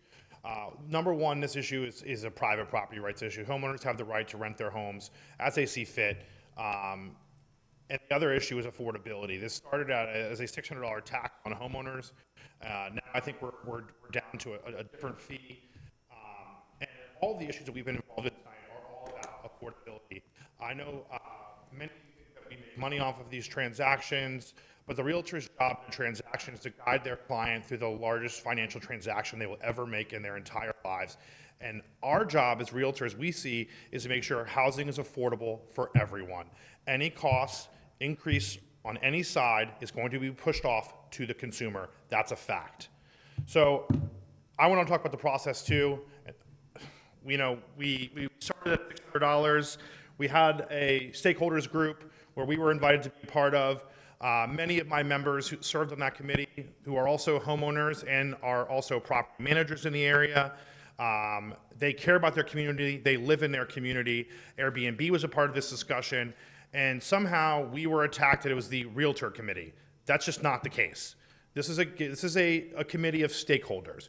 What is the point in a stakeholders group if a stakeholders group comes, meets with the city, we all come to an agreement, and then we go to another meeting and the numbers change again? So, you know, let's talk, that process is the same as it was on ordinance 5325, as it is on 4225.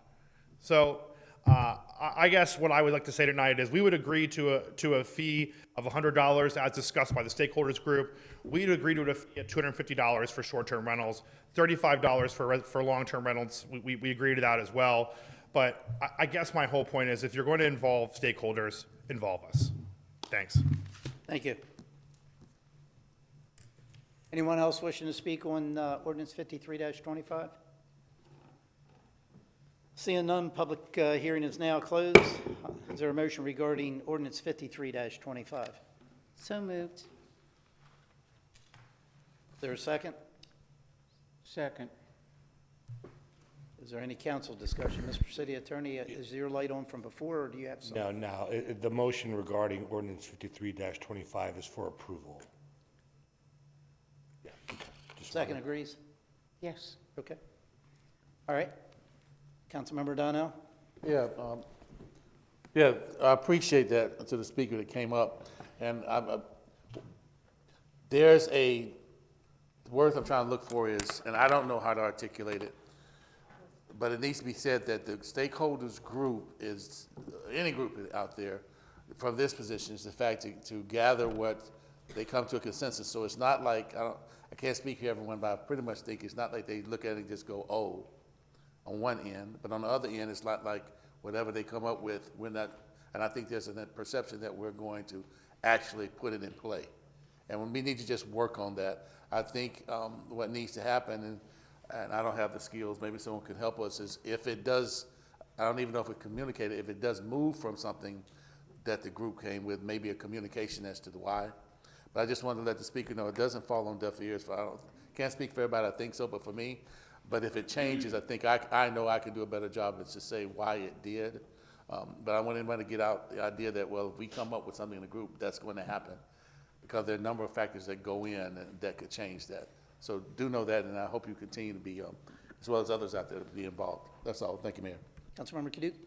Thank you, Mayor. This is another hard one for me tonight. You know, I was not on council when this came forward as a $35 one-time fee, and now it's become a reoccurring fee, and also for short-term rentals, a $350 fee. So, Mr. City Manager, just rounding from the top of your head, what is the cost to dedicate one code officer to this?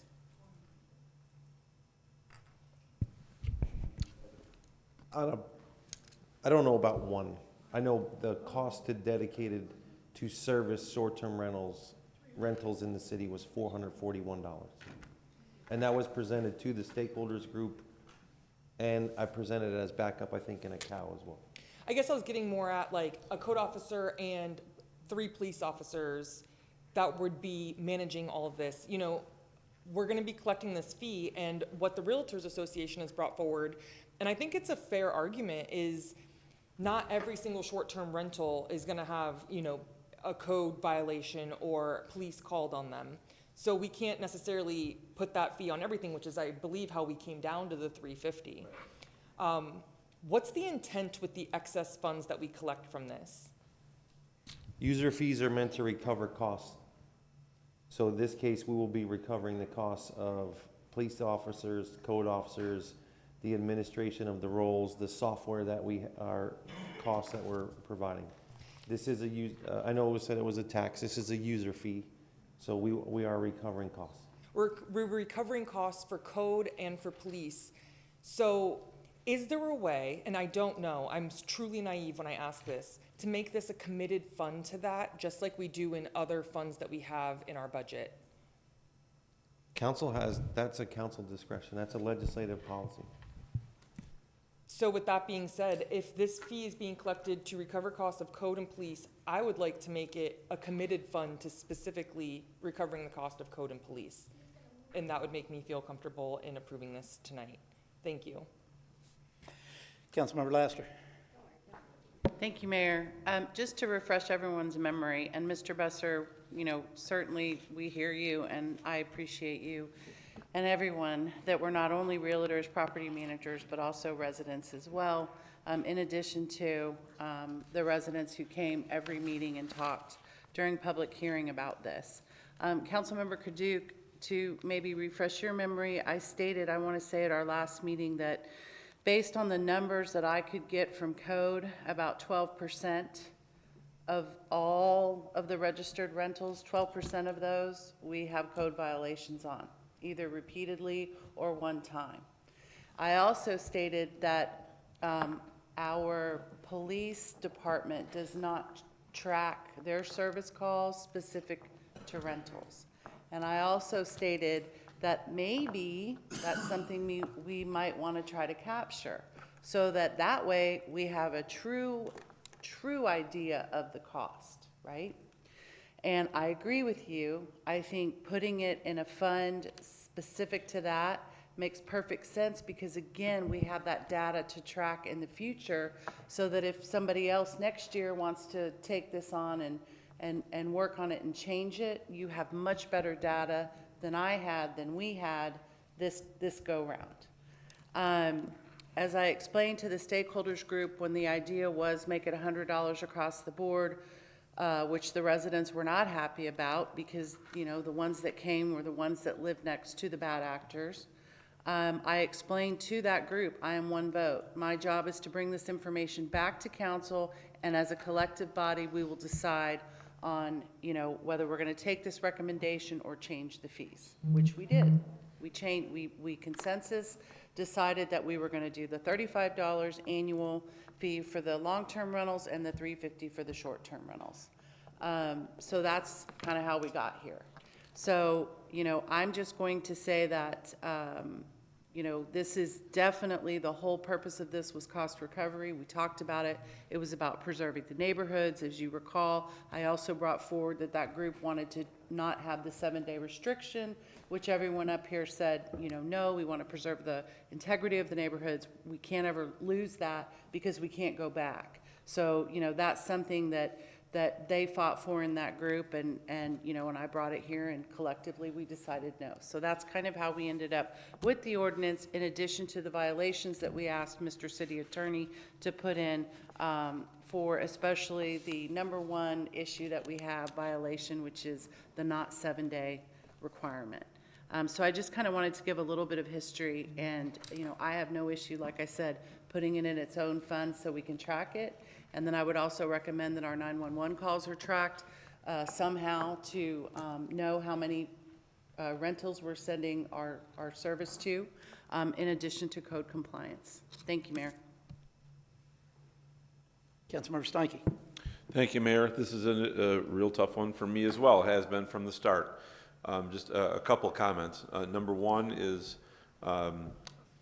in whatever issue we're dealing with where we establish a stakeholder group, that stakeholder group, as I understand it, and I've always understood it, is supposed to make suggestions, is supposed to bring perspectives, and they're set up as an advisory group to potentially make us aware of something that we might not already be aware of. They're not necessarily the governing body. So there's nothing incumbent upon the 8 of us to do whatever a stakeholder group says to do. We are all elected by potentially 220,000 people. The people that are a member of a stakeholder group are appointed by one person. And that stakeholder group only has to deal with one issue, with, to some degree, no regard for all the ancillary issues that will be affected by it and that affect it, where we have to consider all of those issues as well. And I could name 2 or 3 issues that have come before us that, after getting feedback from a stakeholder group, we adjusted what was originally considered. And in this matter, we adjusted what was originally considered. So we did take the information brought to us by that stakeholder group into consideration, and we did make modifications after the consideration of what that stakeholder group brought to us. and I would commit to any other stakeholder group in the future, we will always listen. I will always listen. I'll consider, but I won't necessarily rubber stamp anything that a stakeholder group brings to us. I don't think that's right. When however many people show up to elect an official that year, and it changes, our obligation is to those people as it would relate to everything that will affect them based on decisions that are made. So I have no problem with supporting it being an isolated fund. That's what it's meant for. I'd like to see data moving forward. You know, law enforcement has a big job. We're a big city. It takes X amount of time to get the calls. When we get disturbing the peace calls that are oftentimes generated by short-term rentals, if that officer is got a choice and dispatch is making a choice between, do I send this officer to a domestic dispute or do I send them to a radio's on too loud? I think they're going to send it to the domestic dispute first because of life, health, and safety. And so as we would look and moving forward, as we look at these funds being a, you know, if you will, a cost recapture, it would be good to have that information to say, these are the number of calls that we got that emanated from a rental property, and these are the numbers of calls that we were able to actually attend. So I would be fully supportive of identifying this as an isolated fund, dedicated fund, but I will support the ordinance as it sits. Thank you. Councilmember Kilrain. Yeah, I'm not going to repeat the part about process, but prior council members had mentioned with respect to cost recovery, that's where I'm at on this too. And if over time we find that, you know, we're getting better at it, and I think the next part of this is with the punishment factors for fraudulent and or abuse of the system, I think that that's going to help us to be able to police the system so that maybe the errant issues with that we have to police will be reduced. Maybe the cost will go down overall. It is a business for these people. I know that realtors generally don't make a whole lot of money. It's almost like a service for you all providing this, and I appreciate that. I'm sympathetic to it, and I think it should be cost recovery. I think it will be isolated and better identify those costs, just like the other said. It's very important. I would be very supportive of that, so thank you. Okay, Councilmember Long. Yeah, just real briefly, I guess I support the ordinance as written. I just had I know we don't keep necessarily minutes from the COW, but I recall when we talked about this at the COW, was this ordinance more or less already drafted as far as the rates and the way that we were doing the resolution. I'm just curious if anything, what if anything has changed since the consensus from the COW where we all agreed to move it forward to what we see today? Nothing, and I went through it at first reading as well, too. Okay, so I guess for me, when we talk about the process, you know, we're here, and this is probably the fourth or fifth time that we've talked about it, and we had a COW on it, and it went to a stakeholder, and it came back, and we had another COW on it, and everybody said great, and then I guess we're, you know, not that I'm necessarily opposed to it, but we're getting kind of messy tonight, and now here we are, we've got one member that's advocating for a change of the ordinance, when on the last ordinance, she said she couldn't vote on it because it was changed on the fly. So I don't, you know, we're kind of going both directions here. I support the ordinance. Councilmember Lastra, I think, said that she didn't agree on moving forward for one of many reasons on the last ordinance because she didn't have the chart in front of her. So here we are changing it and drafting things on the fly. But anyways, I support the ordinance as it is. We had a COW on it. We've said this multiple different times. That's where I'm at. Thank you. We could always bring it back to a special meeting. We could. We have one already prepared. No. Councilmember Lehman. Yeah. The ordinance 5325 is just to correct me if I'm wrong, to adopt the fact that we are going to have rental registration and the fees. But the resolution is what's going to set the fees, correct? The ordinance is the policy. The resolution that would follow would be the fee itself. Okay. And then just to clarify what Councilmember Long, in order for council to have a committed fund, That would be similar to what you're doing with the economic development. You know, it would take another policy change. It's not amending this ordinance. Yeah, That's enough stuff. Councilmember Kaduc? that's exactly what I was getting at. I was confused by Councilmember Long's comment because trying to make it a wanna say committed something fund, I else. mean, we have that throughout our budget. So that's all I was suggesting is that if we're saying that it's 12% of rental properties, can we set that money aside so that it can't be used on debris cleanup? And we can make sure that it's actually used for code and police that are going to short-term rentals. That was where I was coming at with this, as a committed fund. Yeah, I don't disagree with that.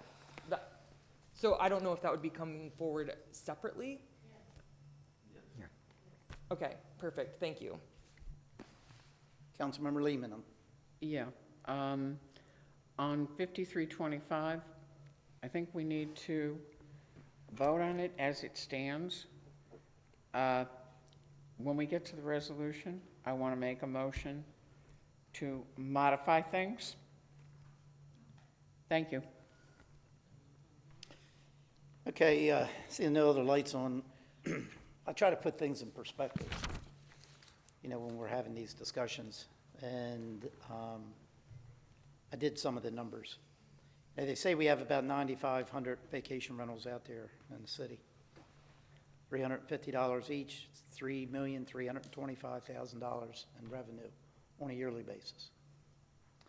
Now, I hadn't heard the 12% that you had mentioned. But if you do 12% of the 9,500 vacation rentals out there, it's 1,140 bad actors out of the 9,500.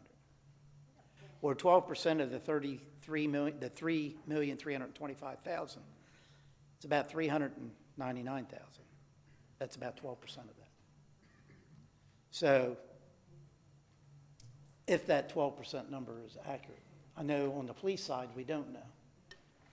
On the code side, I know they tried to differentiate between regular calls and at vacation rentals. Just a little bit of food for thought. When we call a police officer out to our house, no matter what the case may be, it could be a theft, it could be a domestic, whatever it is. Do we recover that cost in any other scenario? That's a question I want each one of us to ask ourselves. Again, police officer comes out to your house. Do they say, you know, we appreciate you coming out, we got this resolved, but here's a bill for our services? Does that ever happen? No, it does not. Let's go over to, so I could call the police tomorrow at my home. They're going to come out, they're going to provide a service, they're going to leave. It's not going to cost me anything. There's not going to be any recovery. If code enforcement comes out, I got a trailer parked in my backyard, I got a boat in my driveway, my grass is too tall, whatever the case may be. They come out, notify me. I get so many days to rectify the problem. As long as I rectify it. Now, we do have a new scenario with, they can issue citations on certain infractions now, that something new that we've passed here recently. And what does that infraction that you're paying really do? That's a reimbursement of services for them to come out and do and notify you whatever the violation is. So when you really look at this, there's no other service on the police department side or code enforcement side, except for fines, that we are recouping any of our dollars for that. So I just wanted to point that out, because here in this particular scenario, we keep hearing this $441. My question is, do we recoup these type of services any other time if it's not a vacation rental? And we don't, unless it's a fine that code enforcement, if we come to a magistrate and the magistrate finds us guilty, then you recoup some dollars then. But we don't recoup any time. You get in a car accident, police come out and respond. People involved in the accident get a bill for that service, for them to come out? No. But in this scenario, if you're a vacation rental and if you're playing music loud, then we're trying to recoup that. But me as a normal resident, if I play my music loud and code enforcement comes out, then there's no talk of any recouping those dollars for them to come out, or whatever the scenario is. So I just wanted to point that out. I just think that's an interesting point that we didn't take in, that we may not have taken into consideration. Councilmember Steinke, then I'll go to the city manager. Thank you. I just wanted to, with all due respect, I think that you're working with some bad numbers. The 12%? Well, the 9,500, the difference between long-term and short-term and all those numbers, I think are different. And so, and then the 12%. I don't know where that came from. Yeah, then that came from Councilmember Lastra. Just quick math, out of 9,500, if 9,500 is the right number, 12.5% is going to be up around 1,000 people. So not 100 and some. It's more like 1,000. 1,040. Did I say 140? You said 100 and something. Yeah, it's 1140 is what I got.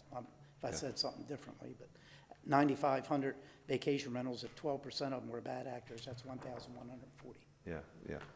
And so the other issue that I've considered in all of this is that when you play your music too loud and the police comes out to tell you you're playing your music too loud, you're the same person in that house the following week, and the week after that, and the week after that, and the week after that. You've already been warned, you've already been told. In the case of a vacation rental, you have a different person in there every week, and that person hasn't been told before. And so the propensity for repeat offenses, so to speak, increase just because of the nature of the occupant and the nature of the business. And that is, as residents that are owners and full-time residents bring to me, is why do I have to put up with this? So that was the thought of supporting some type of revenue that would pay for this additional requirement of calls.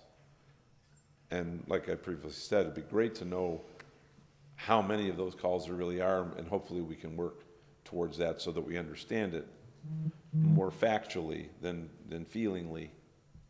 But that's more the impetus of supplying the additional need, and know when a trailer's in a backyard and code comes out, yeah, that's not a cost for capture. We certainly can get, if they go before the magistrate, they can have a fine imposed on them. And now with the citation program, it can be as well. It's just a little bit of a different deal, at least in my opinion. Thank you. Councilmember Laster. Thank you, Mayor. So let me just clarify. I understand what you were saying, and I guess where I go back to is the number one complaint we always get is that 7-day requirement. And the second thing that we always hear from residents, and even some of our realtors, they say you can't enforce it now because you don't have enough staff. In one of our meetings, if I recall, Mr. Hoagland was in there, and he said really to be able to monitor that correctly, we would have to have a code enforcement in every zone of the city who could sit on this software and go through and check Airbnb and VBRO, and it's all very time consuming, which is why that number one complaint about not being able to sustain that 7-day, they're always violating that 7-day, that was the purpose of the cost recovery. I get what you're saying. We all pay taxes, and we, those services, first responders come to our house because we pay taxes to pay their salaries and have them come to us in their service times. But I think where we were going with cost recovery was more about being able to monitor and be able to hold people accountable to that 7-day requirement that we have. Thank you, Mayor. Mr. City Manager. Thank you, and I just wanted to, that was similar to what I was gonna say, but I wanna clarify where the 12% is coming from. So what Councilwoman Laster asked for as input and data for the stakeholders group is, how many code cases did we have in the last year? Can we smash those or run those against how many registered rental properties we have? So there's two things that are hypothetical in that situation. One is that everybody running a rental is registered, so you've captured all of them, because otherwise when we mash up code cases, if they're not registered, they're not gonna be picked up.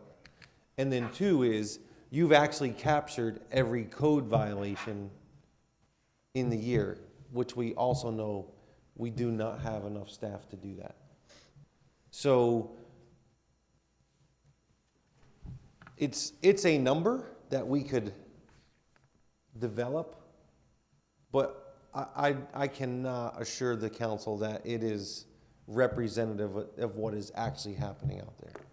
And then to what Councilwoman Laster just said, some of the goal of this revenue is cost recovery for expenses that we are not able to afford in the general fund. So right now, all we do is pay for a company to give us data on the quantity in our city so that we have an idea, are we even close with our registrations? By getting this revenue, we will be able to buy up service and actually have them provide enforcement letters, because we can actually outsource some of the enforcement of this. So there's things we're doing now that are not responsive to our residents because the revenue has been restricted and how much we want to put towards this issue. This will allow us to do more. And we can speak, I was going to bring up later on after this, just making sure that you don't limit it to just code officers and police, because we have other expenses in the clerk's office with running the registration. You know, there was a whole set of things that went into that 441. Thank you. Okay, no other lights on. Motion second on the floor. Madam City Clerk, please call the roll. Steinke? Aye. Donnell? Aye. Gunter? No. Paduk? No.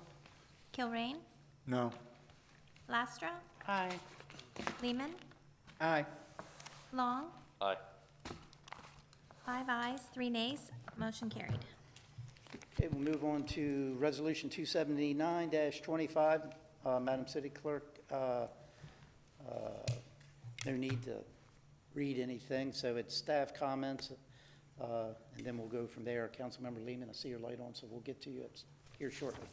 So turn it over for any staff comments first. This is a very straightforward resolution, Resolution 279-25. It identifies the annual rate and also identifies the penalty associated with the failure to renew it after being notified after a 30-day grace period. Okay, thank you very much. I'll open up for council discussion. Councilmember Lehman.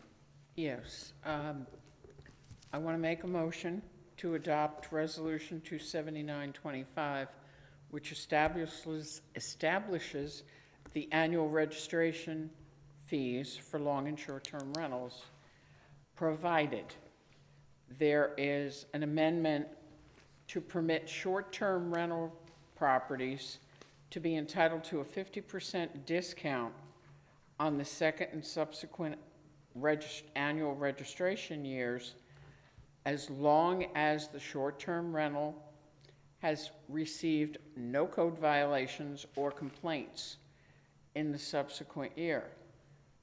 I.e., if they follow all the rules, we're encouraging them to follow the rules, and we will give them a discount in the second year. Now, if in the second year they screw up, they go back to the rate of the $350 on the short-term rental. Thank you. There's a motion. Is there a second on the floor? Can I get a second? Second. All right, we have a second on that motion, at least for discussion. Councilmember Donnell. I just want to say I appreciate the heart and spirit behind that. That really does open up a huge box about people doing what the expectations to do what you're supposed to do. We can't, you know, that's just opening up a box that we would never be able to administer. Rewarding people for what they should be doing in the registration. Then now, who do we pick and choose? So I get it, I understand it, but I won't be in support of that piece. That's all. Councilmember Steinke. Thank you, Mayor. Just a point of clarification. I believe in your verbiage, you said something about the subsequent year. I think you meant the previous year.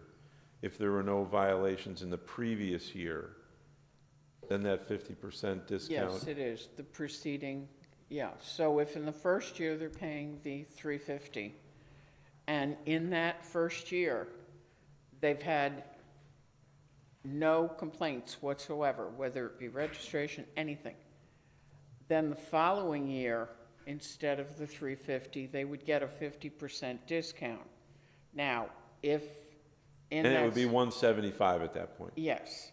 In that second year, if they let things go and they have complaints and whatnot, the third year, it would go back up to the $350.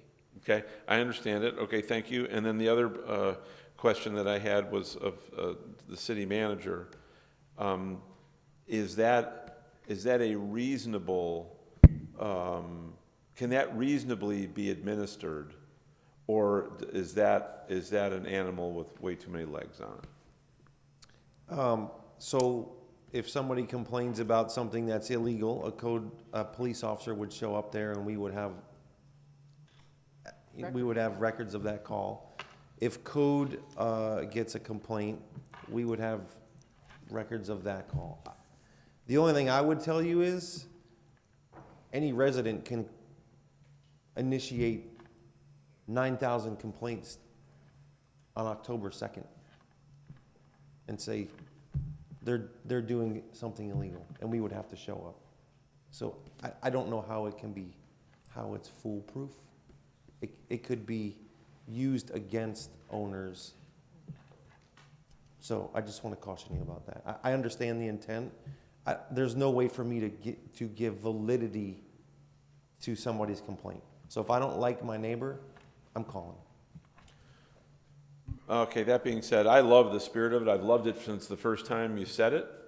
But if it's not able to be administered, it kind of falls into that thing of, you know, why put something in place if you can't enforce it? And so in this case, it's why put it in place if you can't support it? And so that being said, I couldn't get behind it. Okay, seeing no other lights on, we got a motion, a second on the floor. Madam City Clerk, please call the roll. Steinke? No. Donnell? I'm sorry, This is there for the was, discount. this is for the good discount. behavior. Yeah. There was the one that Councilman Lehman. No. Gunter? No. Kaduke? No. Kilrain? No. Lastro? No. Lehman? Yes. Long? No. 1 aye, 7 nays, motion failed. All right, Motion to approve the ordinance as stated, Oh, The resolution. or the resolution as Motion to stated. approve resolution 279-25 279-25. as it as stated. exists. and is there a second for that motion? Second. Okay, any other discussion? Madam City Clerk, please call the roll. Steinke? Aye. Donnell? All right. Gunter? No. Kaduke? No. Kilrain? No. Lastro? Aye. Lehman? Aye. Long? Aye. Was that an aye? Aye, yes, ma'am. Okay. 5 ayes, 3 nays, motion carried. Okay, we'll move on to ordinance 39-25. Madam City Clerk, please read the title.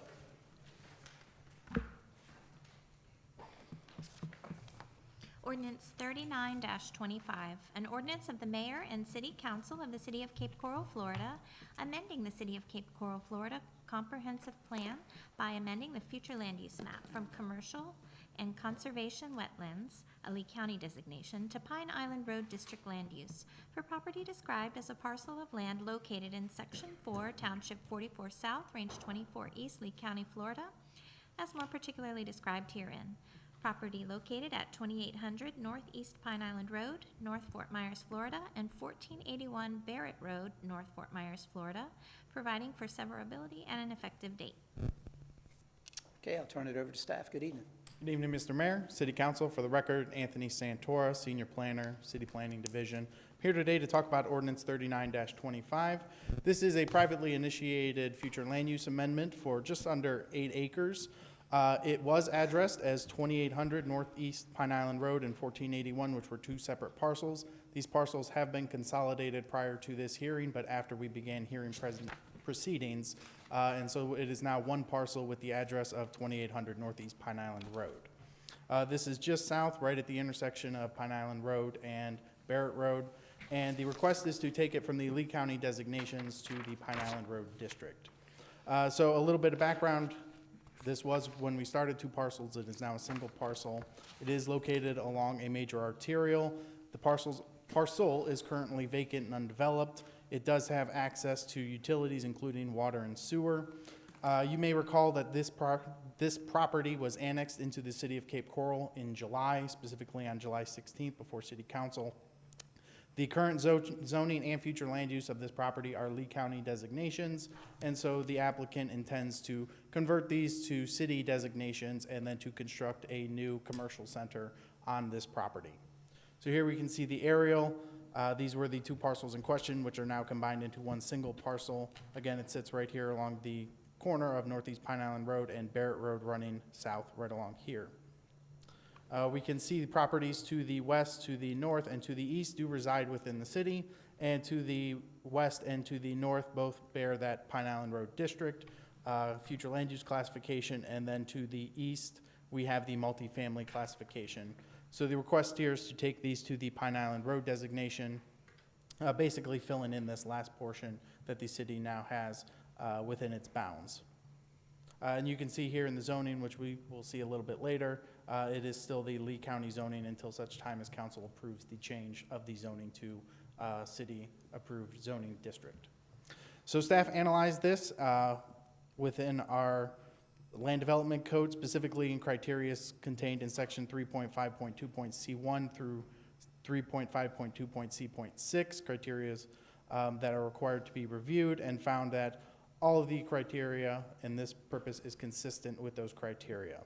As part of criteria number 1, staff did analyze this through our comprehensive plan and noted that the request is consistent with several elements of our comprehensive plan. Staff also analyzed the city impacts that such development may occur and noticed that there is an increase in the potential of development. However, it should be noted 2 things. One, that the analysis conducted here is at the maximum allowable per the commercial corridor district. It is not representable of actual development that may occur. As analyzed in the staff report, actual development that typically occurs is much less than the standard maximum allotments, but we always calculate for maximum allotment.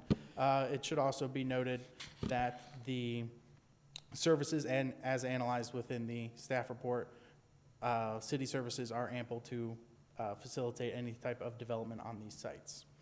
City and fire also analyzed this impact. Fire indicated a low impact on fire services. Police did note a minor impact on police services. They did note, however, that there is potential, depending on the types of development, for an increase of traffic along Pine Island Road, which may need to be remediated. So it is City Planning's recommendation that this be approved. This was heard at the Planning and Zoning Commission and approved at the 8/6 hearing. Prior to this hearing, staff has not received any comments, and I will stand by for any questions.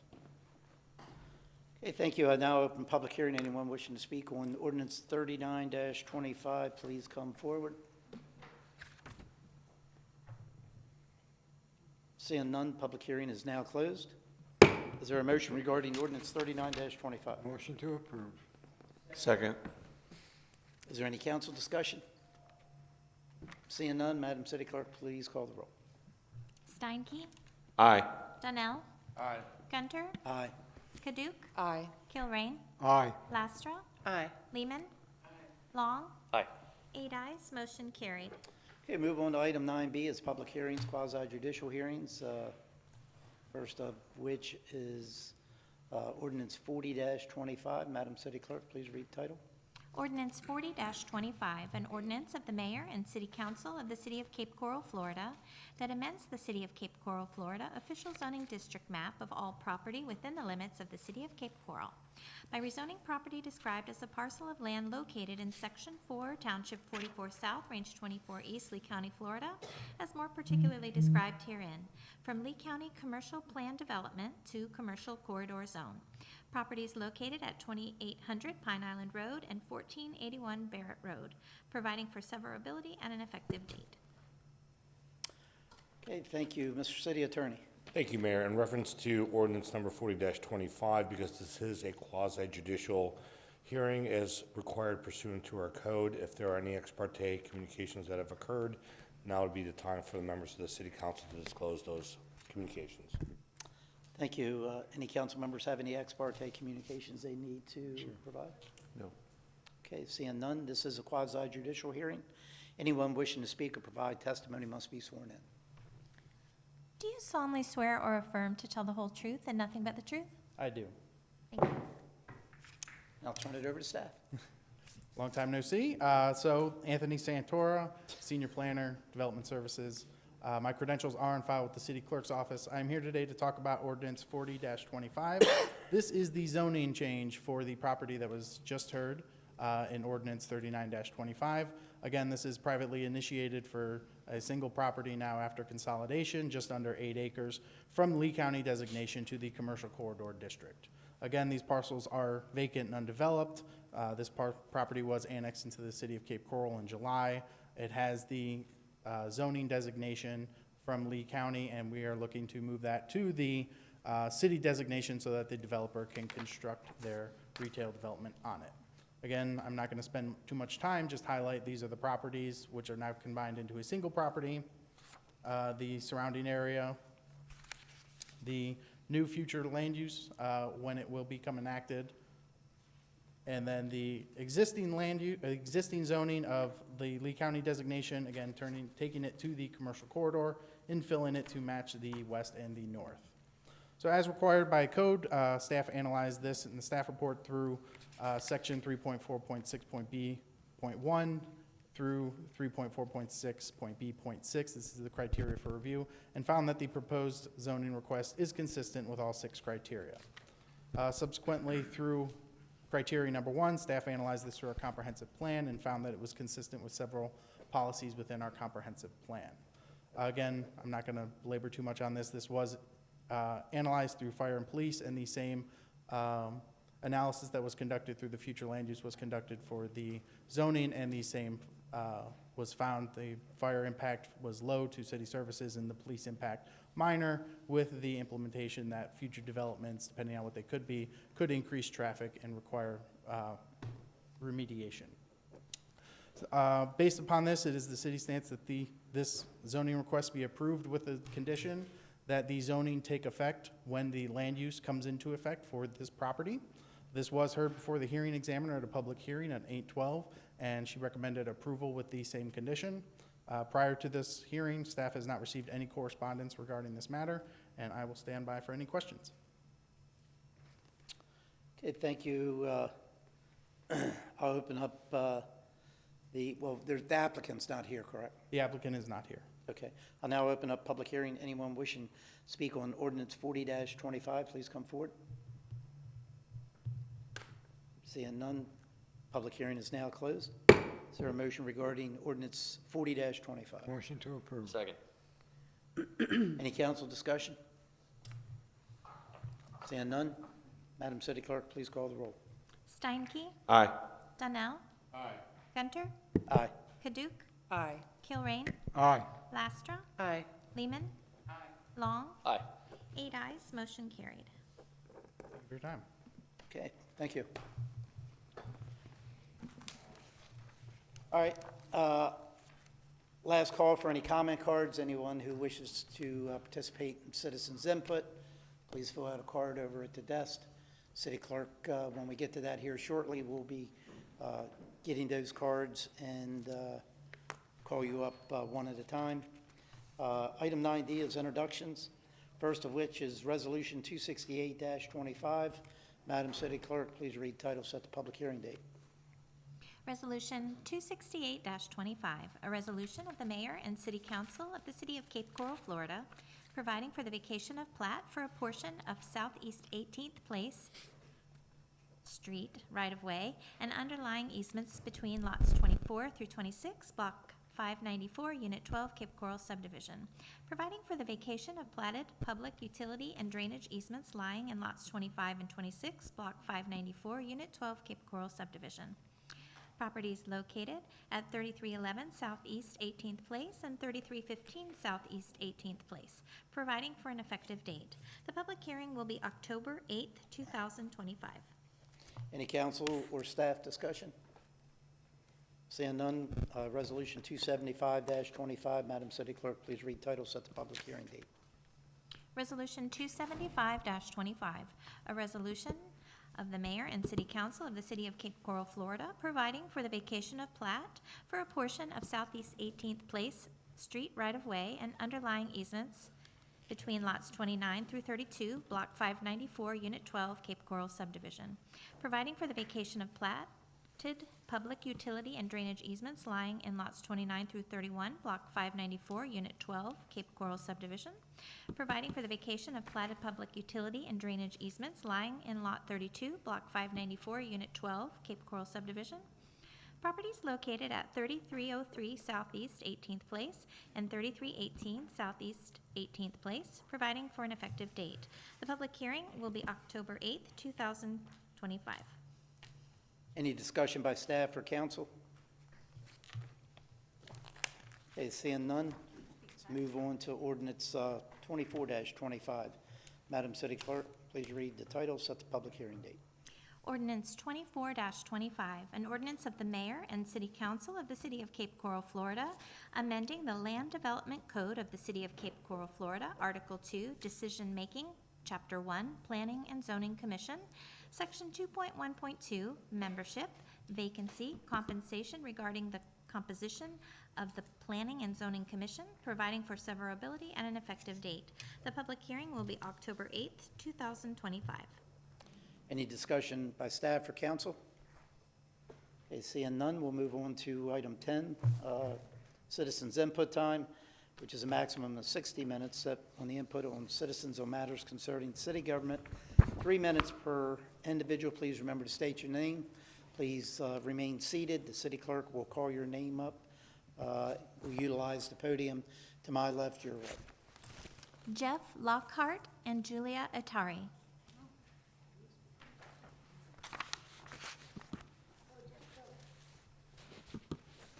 Hello. I just have a question. I don't know if it'd be to the city manager. It's about the watering code violations you get. It says your first violation is a warning, second violation is $200, and third violation is $500. Does that have a begin date and end date? If you live in your house 30 years and you get your third or fourth or fifth, or is that just on a yearly basis? That's my question. I know you're not going to answer me back, but that's... We'll have staff get with you.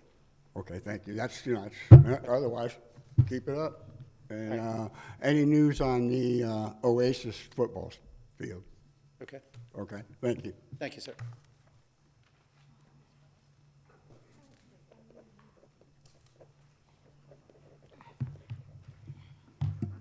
Hi, Julia Tari. I'm not here tonight to speak about anything that you're discussing. I'm here to speak about the way we've been getting treated lately as citizens. I started coming to council meetings quite some time ago, and I've been called a troublemaker. I've been ridiculed.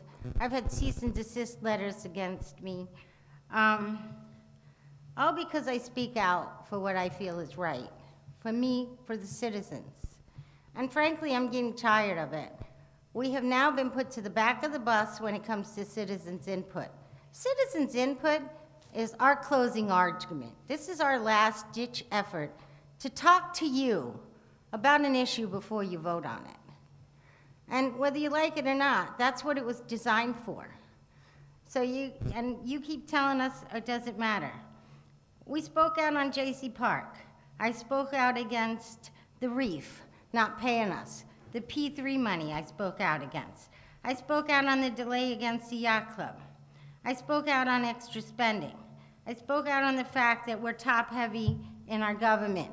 Everything that you promised on your palm cards, by the way, I spoke out against. I spoke out against Patty Cummings for lying. Everything you knew about, but none of you spoke out against, by the way.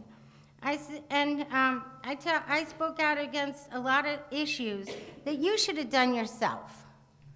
Now, as a voice for the people, which is what you all said you were going to be, I'm getting tired of getting ridiculed. And if I get called the Toxic 10 by Lori Lehman one more time, or you go into city buildings or public places and tell people that I'm toxic because I'm speaking my mind, I resent that. I do. I work hard. I worked hard to put you where you are. I worked hard for Joe Kilrain. You guys, we work hard for you, and then when you don't honor your contract to the citizens, you take it out on us, you call us names, and you put us in danger. There's no police officer at my town hall, but you have one there for the 12 people that show up to see you. And I'm really tired of it. Even today, the Toxic 3, who are the Toxic 3? Anybody know? This is ridiculous. We're citizens. Citizens, people. And it's the government's attitude towards the people that get the citizens killed and hurt in this country. So do your jobs that you promised people you were going to do and stop taking it out on us, especially me. My family doesn't deserve it, and I don't deserve it. Anyone else? Please keep your applause to yourself. No. Donna Germain, She, I think, left. that is all I have for the comment cards. Okay, citizens' input is now closed. I'll open up for any council discussion. Councilmember Kilrain. Yeah, for the gentleman looking at Oasis Park, we had our charter board meeting last night, and they were talking about having a site plan developed for presentation on 9/24, which is next week. So you can take a look at that. I think engineering's moving along on that. I'm not sure of the exact status, so. As far as speaking out in public and calling people names, that was just brought up, using my name, I've never done that, and I never will. If I have something, I'll confront that individual on a personal basis.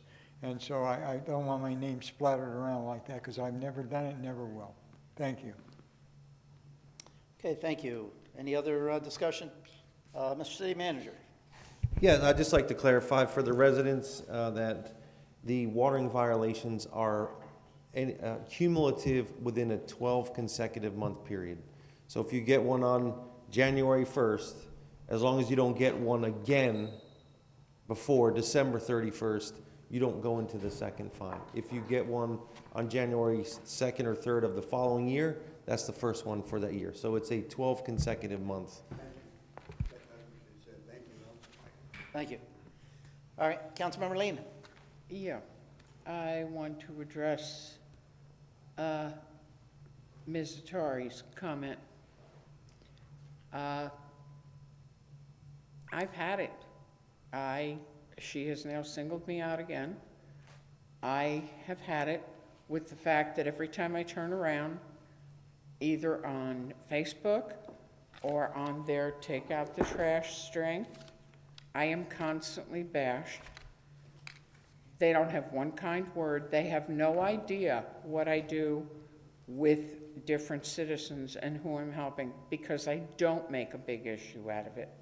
I don't appreciate their behavior. So the fact that she's not very happy with name tags, maybe if things were not being done to people, it wouldn't happen. Thank you. Yeah, I think it's awful ironic that that individual left, like they normally do. They don't stick around for the comment part. Hopefully she was kind of running home to look in the mirror, because she's surely not practicing what she preaches. I know of three cease and desist orders by 3 different organizations or individuals. So if there wasn't a pattern, I guess you wouldn't see 3 of those in a short period of time. And like Councilmember Lehman said, you could probably pull up any social media account, and probably every one of us are being commented on by that individual. So hopefully she practices what she preaches, because it surely isn't the case. Councilmember Donnell?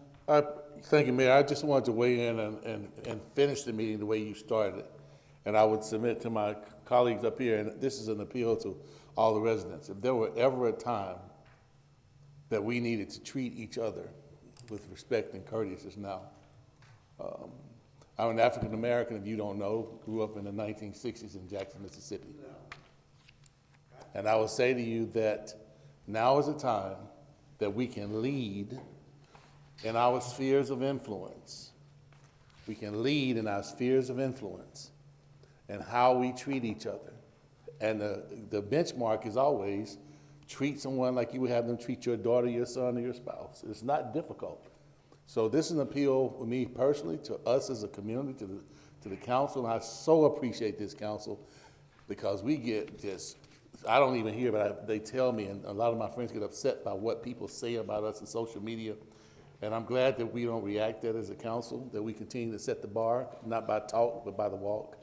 But this appeal to us is, so let Cape Coral be the light in these times in particular, to show how we treat one another and continue to do with respect, no matter what you believe, that's off the table. But the time is now.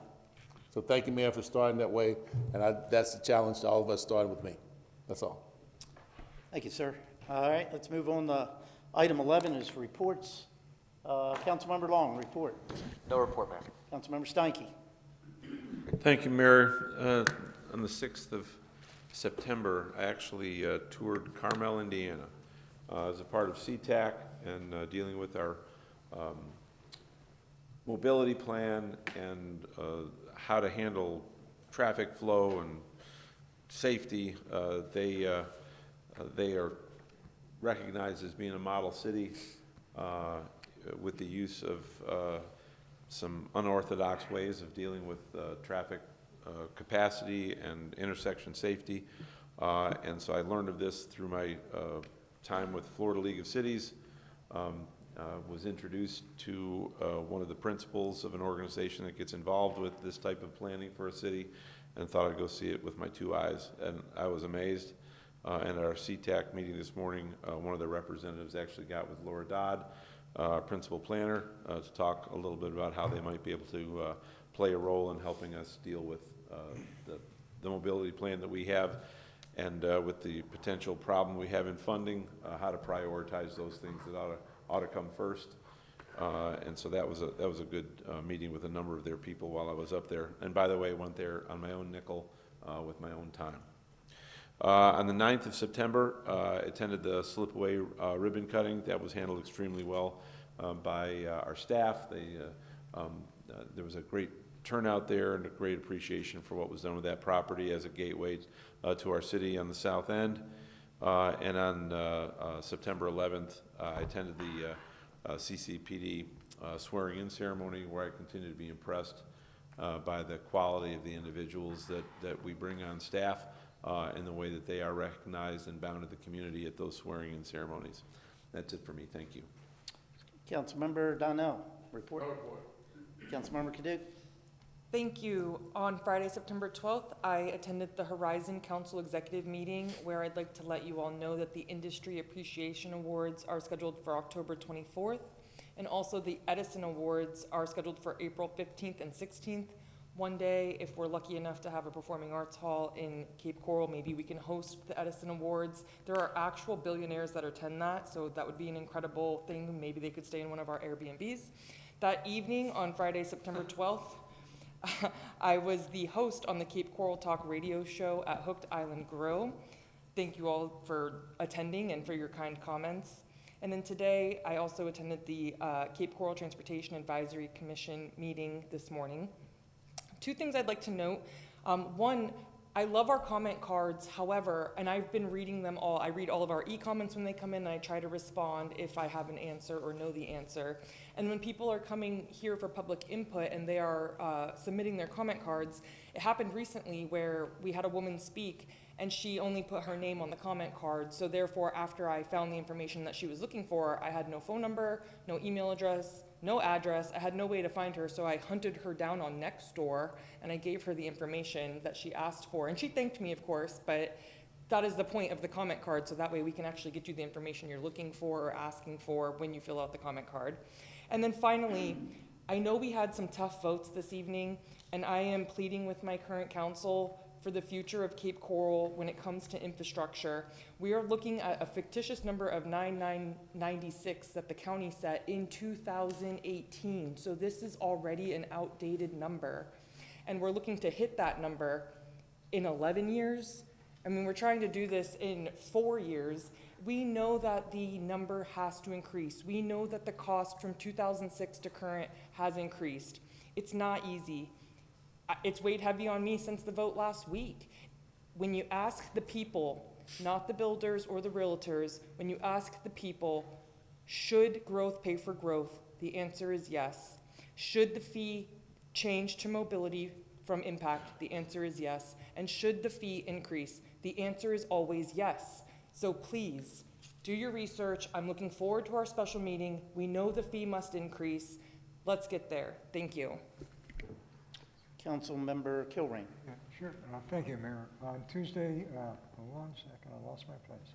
On Tuesday, September 9th, I also attended Slippery along with Mayor and Councilman Stanky. And again, an excellent presentation there. It's a very enjoyable place. And I really think that that's being really a good face for the community as you come across that bridge.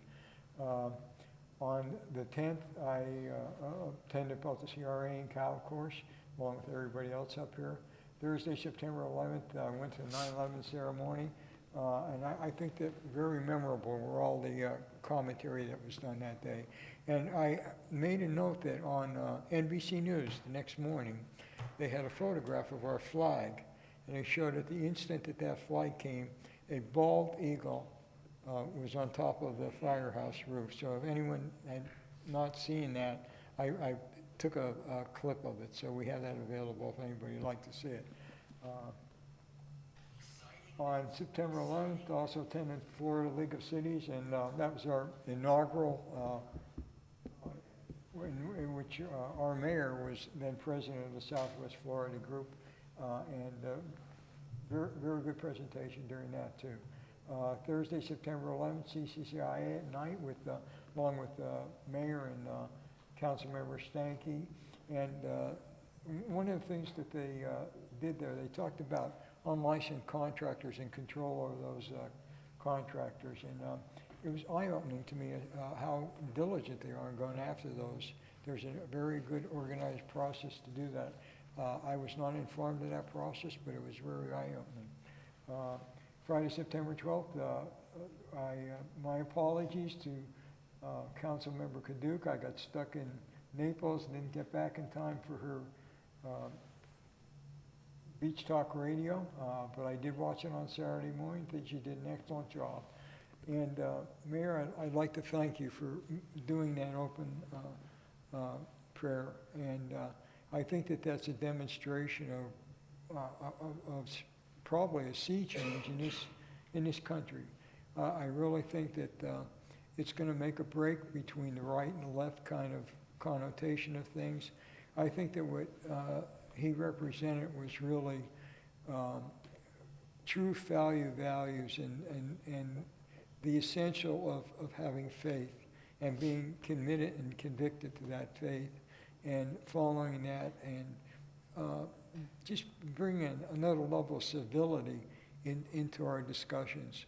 And, you know, we can see it happen at the local level, can see it happen at the national level. Each time now, I see people are recoiling from it. And I don't want to, attach it to any group out there, but I think it's a healthy thing now.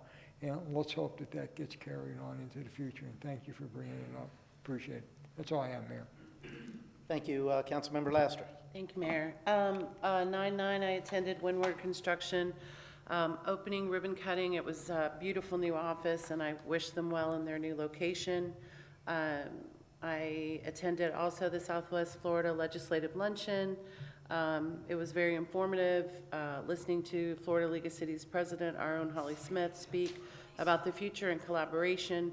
I also attended the 9/11 Remembrance ceremony, and to Dr. Donnell's last comments, Tony Sizemore pretty much said what you said, that no matter what happened on 9/11, on 9/12, despite people's differences, everyone came together. And I agree, it's now or never. On 9/13, I had my town hall. Thank you to all the residents that came. Thank you to Mr. Elchism and Ms. Bice for also making cameo appearances and answering difficult questions about weirs. Not versed in the weirs. On 9/12, I was able to tour the schools. I was invited by School Board Member Sam Fisher. I encourage all of you all to do that. I learned a lot. I went to North Fort Myers High School, Trafalgar Elementary, and Trafalgar Middle. And even though my daughter attended Trafalgar Middle, I learned so much about the new principal and some of the new programs they have there. I was very impressed. So thank you to the school board for allowing me that opportunity. And tomorrow is the day. Youth Council meet and greet at Nice Guys Pizza from 5:30 to 7:30. We're trying to raise money to send these kids to the National League of Cities in March. They're a bright group. Free pizza. Come, meet the kids, listen to what they have to say. It's going to be a great time. Thank you, Mayor. Okay, Councilmember Lehman. Yes, I also attended the Windward Construction ribbon cutting, and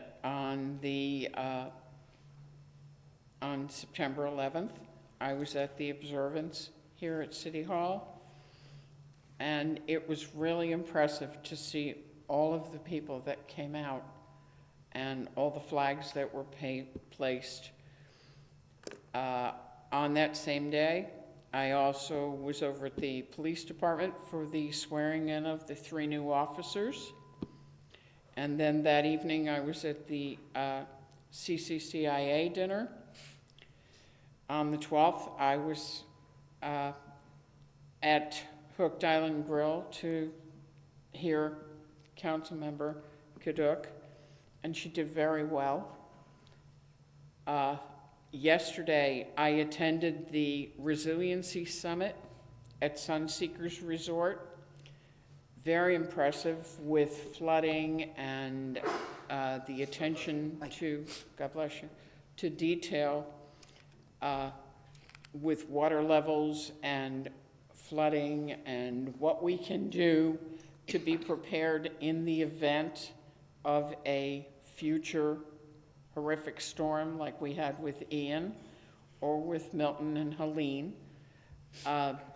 And a couple of the people I met are willing to come down and talk at my town hall, my next town hall. Thank you. Okay, thank you. Mr. City Attorney? Thank you, Mayor. A couple housekeeping matters. As you may recall, on September 10th, there was a request by me in order to have a special meeting in order to have the City of Cape Coral School Zone Speed Enforcement Annual Report publicly read as required by statute. It is my understanding that the city manager is going to ask that the committee of the whole meeting that is scheduled on that day be canceled. If that is going to occur, then what I'm asking then is for the special meeting to be then moved to the following day, which is September 25th, but probably I want to do it at 4 o'clock, and the reason for that is earlier this meeting, we have now added another public topic, which is the mobility fee ordinance. identified as ordinance number 42-25. And additionally, I would like to add another matter on that special meeting, which is the approval or action taken by the city council of the city manager's amended employment agreement. That's all I got.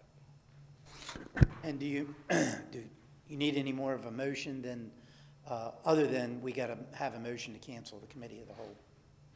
It'd be a canceling the committee of the whole and then moving the special meeting from the time presently identified, which is September 24th at 10 a.m.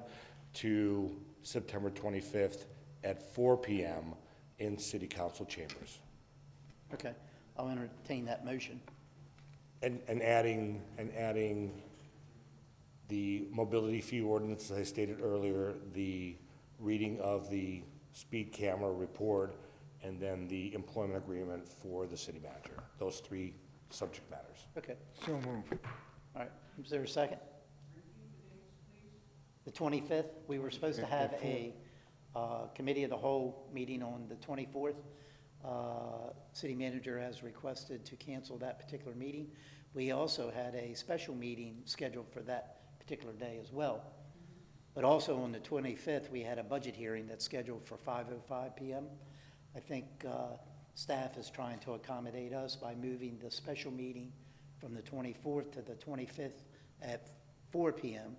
so we could have that discussion first, and then directly thereafter, we'll have our budget hearing meeting. So we'll only have to be here on that particular Thursday instead of both days. And we have a motion by Councilmember Kilrain, and did we get a second? I'll second for discussion. Okay, we have a second for discussion. And Councilmember Steinke, I see your light on. Thank you, Mayor. So if I understand it correctly then, in this special meeting that will be rescheduled for September 25th, with the thought of it being started at 4 o'clock, inside of that 4 o'clock until 5:05 timeframe, we are going to handle the speed cameras, Reading of the report. the reading of the report of the speed cameras, Which is not going to take an extensive period of time. okay? It does require the public to speak on it, and then the approval of the city manager's contract, and then, which should be on a consent agenda, and then the final one is the mobility fee ordinance, which predominantly will probably take the bulk of the time, based upon what occurred today. Yeah, I'm concerned that we can get done in an hour and 5 minutes, those three things. Is it okay then that the second budget hearing would just be pushed back until those three items are completed? No, we would recess the special meeting, convene the budget hearing, and then finish the budgetary items, then reconvene whatever remains. Or, if you just want, we could always push it earlier. I'm trying not to waste your time. Why don't we move it to 3? If you are all amenable to that, that's fine with me. I'm just trying not to, That gives more time. For me, I would rather do it earlier than stay later that night after the budget hearing, but that's just me. I would amend my motion to make it 3 o'clock on that day. And does the second agree? I'll amend my second. All right. Got a few lights on here. Councilmember Steinke, are you finished? I'm good, thank you. Councilmember Kilrain I'm good. and Councilmember Donnell. Councilmember Kilrain, are you planning to come to the 3 o'clock meeting? Yeah. We'll never be out there in 2 hours, bro. We gotta move that back to like, trying to put that in 1 o'clock. There's no way we're gonna get through that Can I mobility. amend my motion one more time? I'm serious, you know we're not gonna get through mobility in 2 hours. We could always have another special meeting. All right. Or we can just, somebody can abduct Joe, no, just kidding. Can we amend that motion to limit Kilrain's speaking time? My wife tried that, my wife tries that every day. I've already done the chart, so I know exactly what the chart is. I did it while I was sitting here. All right, we have a motion and a second on the floor. So I think we're still at the 3 PM, start at 3 PM. And so with that being said, no other lights on. Madam City Clerk, please call the roll. Steinke? Aye. Donnell? Gunter? Aye. Paduk? Aye. Kilrain? Aye. Lastra? Aye. Lehman? Long? Aye. 8 ayes, motion carried. Okay, anything else, Mr. City Attorney, before I move on? Nothing in for me at this point. To Mr. City Manager. Thank you, Mr. Mayor. I have, well, you took care of two of mine, so thank you. Okay, so I just wanted to make sure I get consensus for two things that we discussed tonight. So the first one is, gotta reel it back to mobility. When I'm being asked to produce a chart on 12.5% to bring back for next week, Councilmember Steinke said he wanted that to be compounded 12.5%. So I just want to make sure that, is that what you all want, or do you want the straight line, $418 a year, 12.5%? I don't want to get hung up on compounding and non-compounding. So what am I looking at? But, well, why don't we just go down the list? Yeah, I want to get it right. I want to remove as much fanfare. Why don't we start with the people that are no's? They're the ones that want the special meeting. Compounded? Okay. Councilmember Long? It wasn't the concession that it was going to be the exact same figure that was previously presented? That's what was said, but I wanna that's make not sure- what. I know, and but that's why you're not what- asking, but I want to regurgitate basically what you said, but really hammer home the point that I think, not to put words in Councilman Steinke's mouth, and I believe Councilman Kilrain, but that was the concession, was you can have your number, your being the collective that wanted it at the 12.5. That's why I'm clarifying it. Okay, so that was, I just want to make sure that everybody, so for me, it would be easy enough. I mean, we're talking about peanuts in the grand scheme of things, compound or not. I can have staff do both, It's but. easy enough to do both, I, but there wanna was, muddy the one thing waters was even said more. and another one was referenced, so I just wanna, I don't wanna waste my staff time. Yeah, I don't want to muddy the water anymore. I think for me, it would be fine to just, that was part of my understanding of the concession, was that we can have the 12.5 number that would theoretically have been under the 50% to make those individuals happy that wanted that. And I'm just speaking for me. So I got one compounded and one not straight line, Yes, sir. Compounded. okay? I guess for me, I mean, if I recall the motion correctly, and again, I did do the math while I was sitting here, it was 62% the first year, discount 57 the second, 52 the third, and 46% was what the motion was. When you do that math, the 12.5% doesn't work. So I think it's important. I also know that too, which is why I'm trying to Right. make sure I understand So what That 12 was and. based on compounding. Yeah, what happened was, I think I made the motion to make it exactly the same. That motion got killed. Councilmember Stankey said he would add in the compounding on it, the second motion that we talked about. So I think that's how it got adjusted. And I'm good with either way. So, but I think it would simplify things if we just use a straight 12, the straight absolute number of 12.5. Yeah, I mean, for me, the 12.5% were a total of 50% in a 4-year period. Straight. But that's just, I'm only one. To your question, Mr. City Manager, how much staff time would be to do both, and that just solves the riddle? To me, you just plug it in something and print it. I want to simplify the debate next week. That would simplify I don't want the multiple debate if we tables went to floating around. 12. Understood. If it means we move to mobility fee, if it means we give flexibility to future councils to deal with this problem, that it's got to be simple instead of compounded, I'm all over it. Yeah. If that's what it's going to take. There's way more slots in that chart. We haven't even talked about commercial. That's right.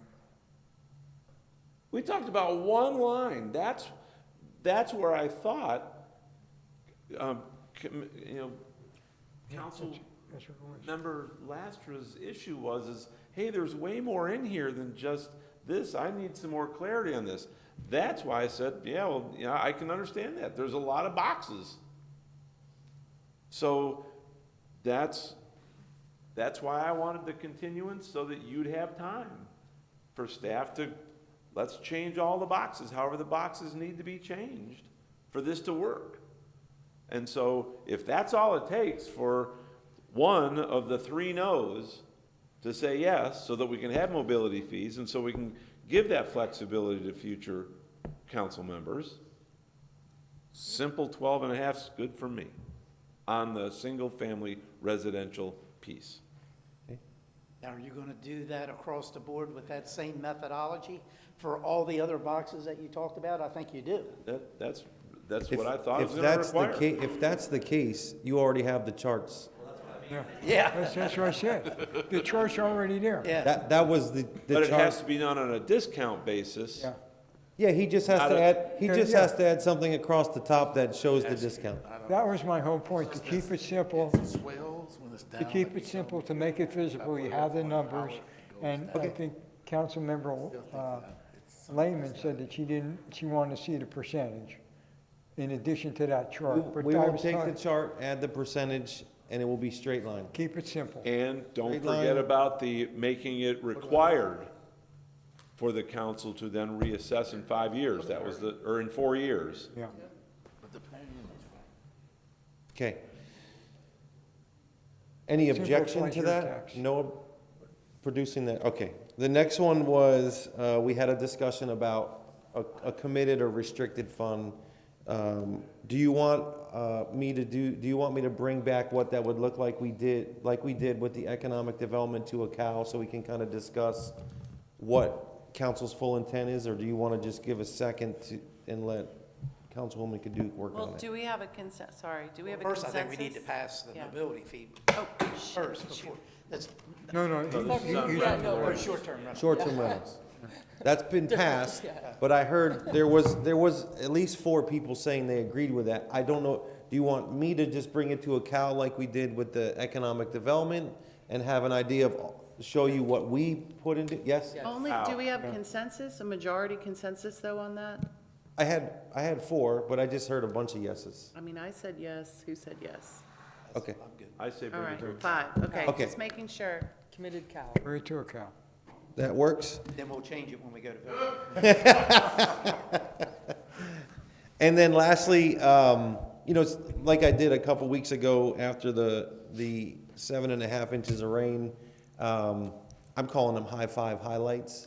I want to highlight for my staff another accomplishment that I think was just amazing. Tonight, you all passed a future land use map amendment and a rezoning in the Pine Island Road District for Floor and Decor. It was only a few months ago that we met with the economic development team and them to discuss bringing them into the city as part of an economic development incentive, getting them the zoning and land use that they need. And I want to tell you that we are already reviewing their building permit. They are very close to getting started. And to pull together an entire team to accomplish that in a few months is remarkable. And I want to congratulate my entire team for having that vision of getting more commercial base in the city and moving the ball towards accomplishing that in the short amount of time. It took getting the clerk's office lined up with getting all the items set, the attorney's office drafting all of them, my staff doing the reviews, meeting with them almost every other week. In fact, they wanted to move tonight's meeting because they couldn't be here, and I said, we don't need to delay it.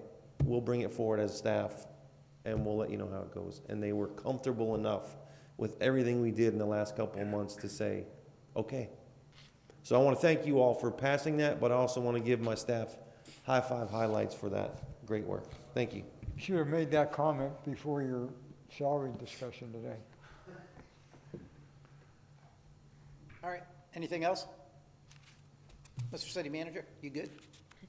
I'm good, thank you. All right.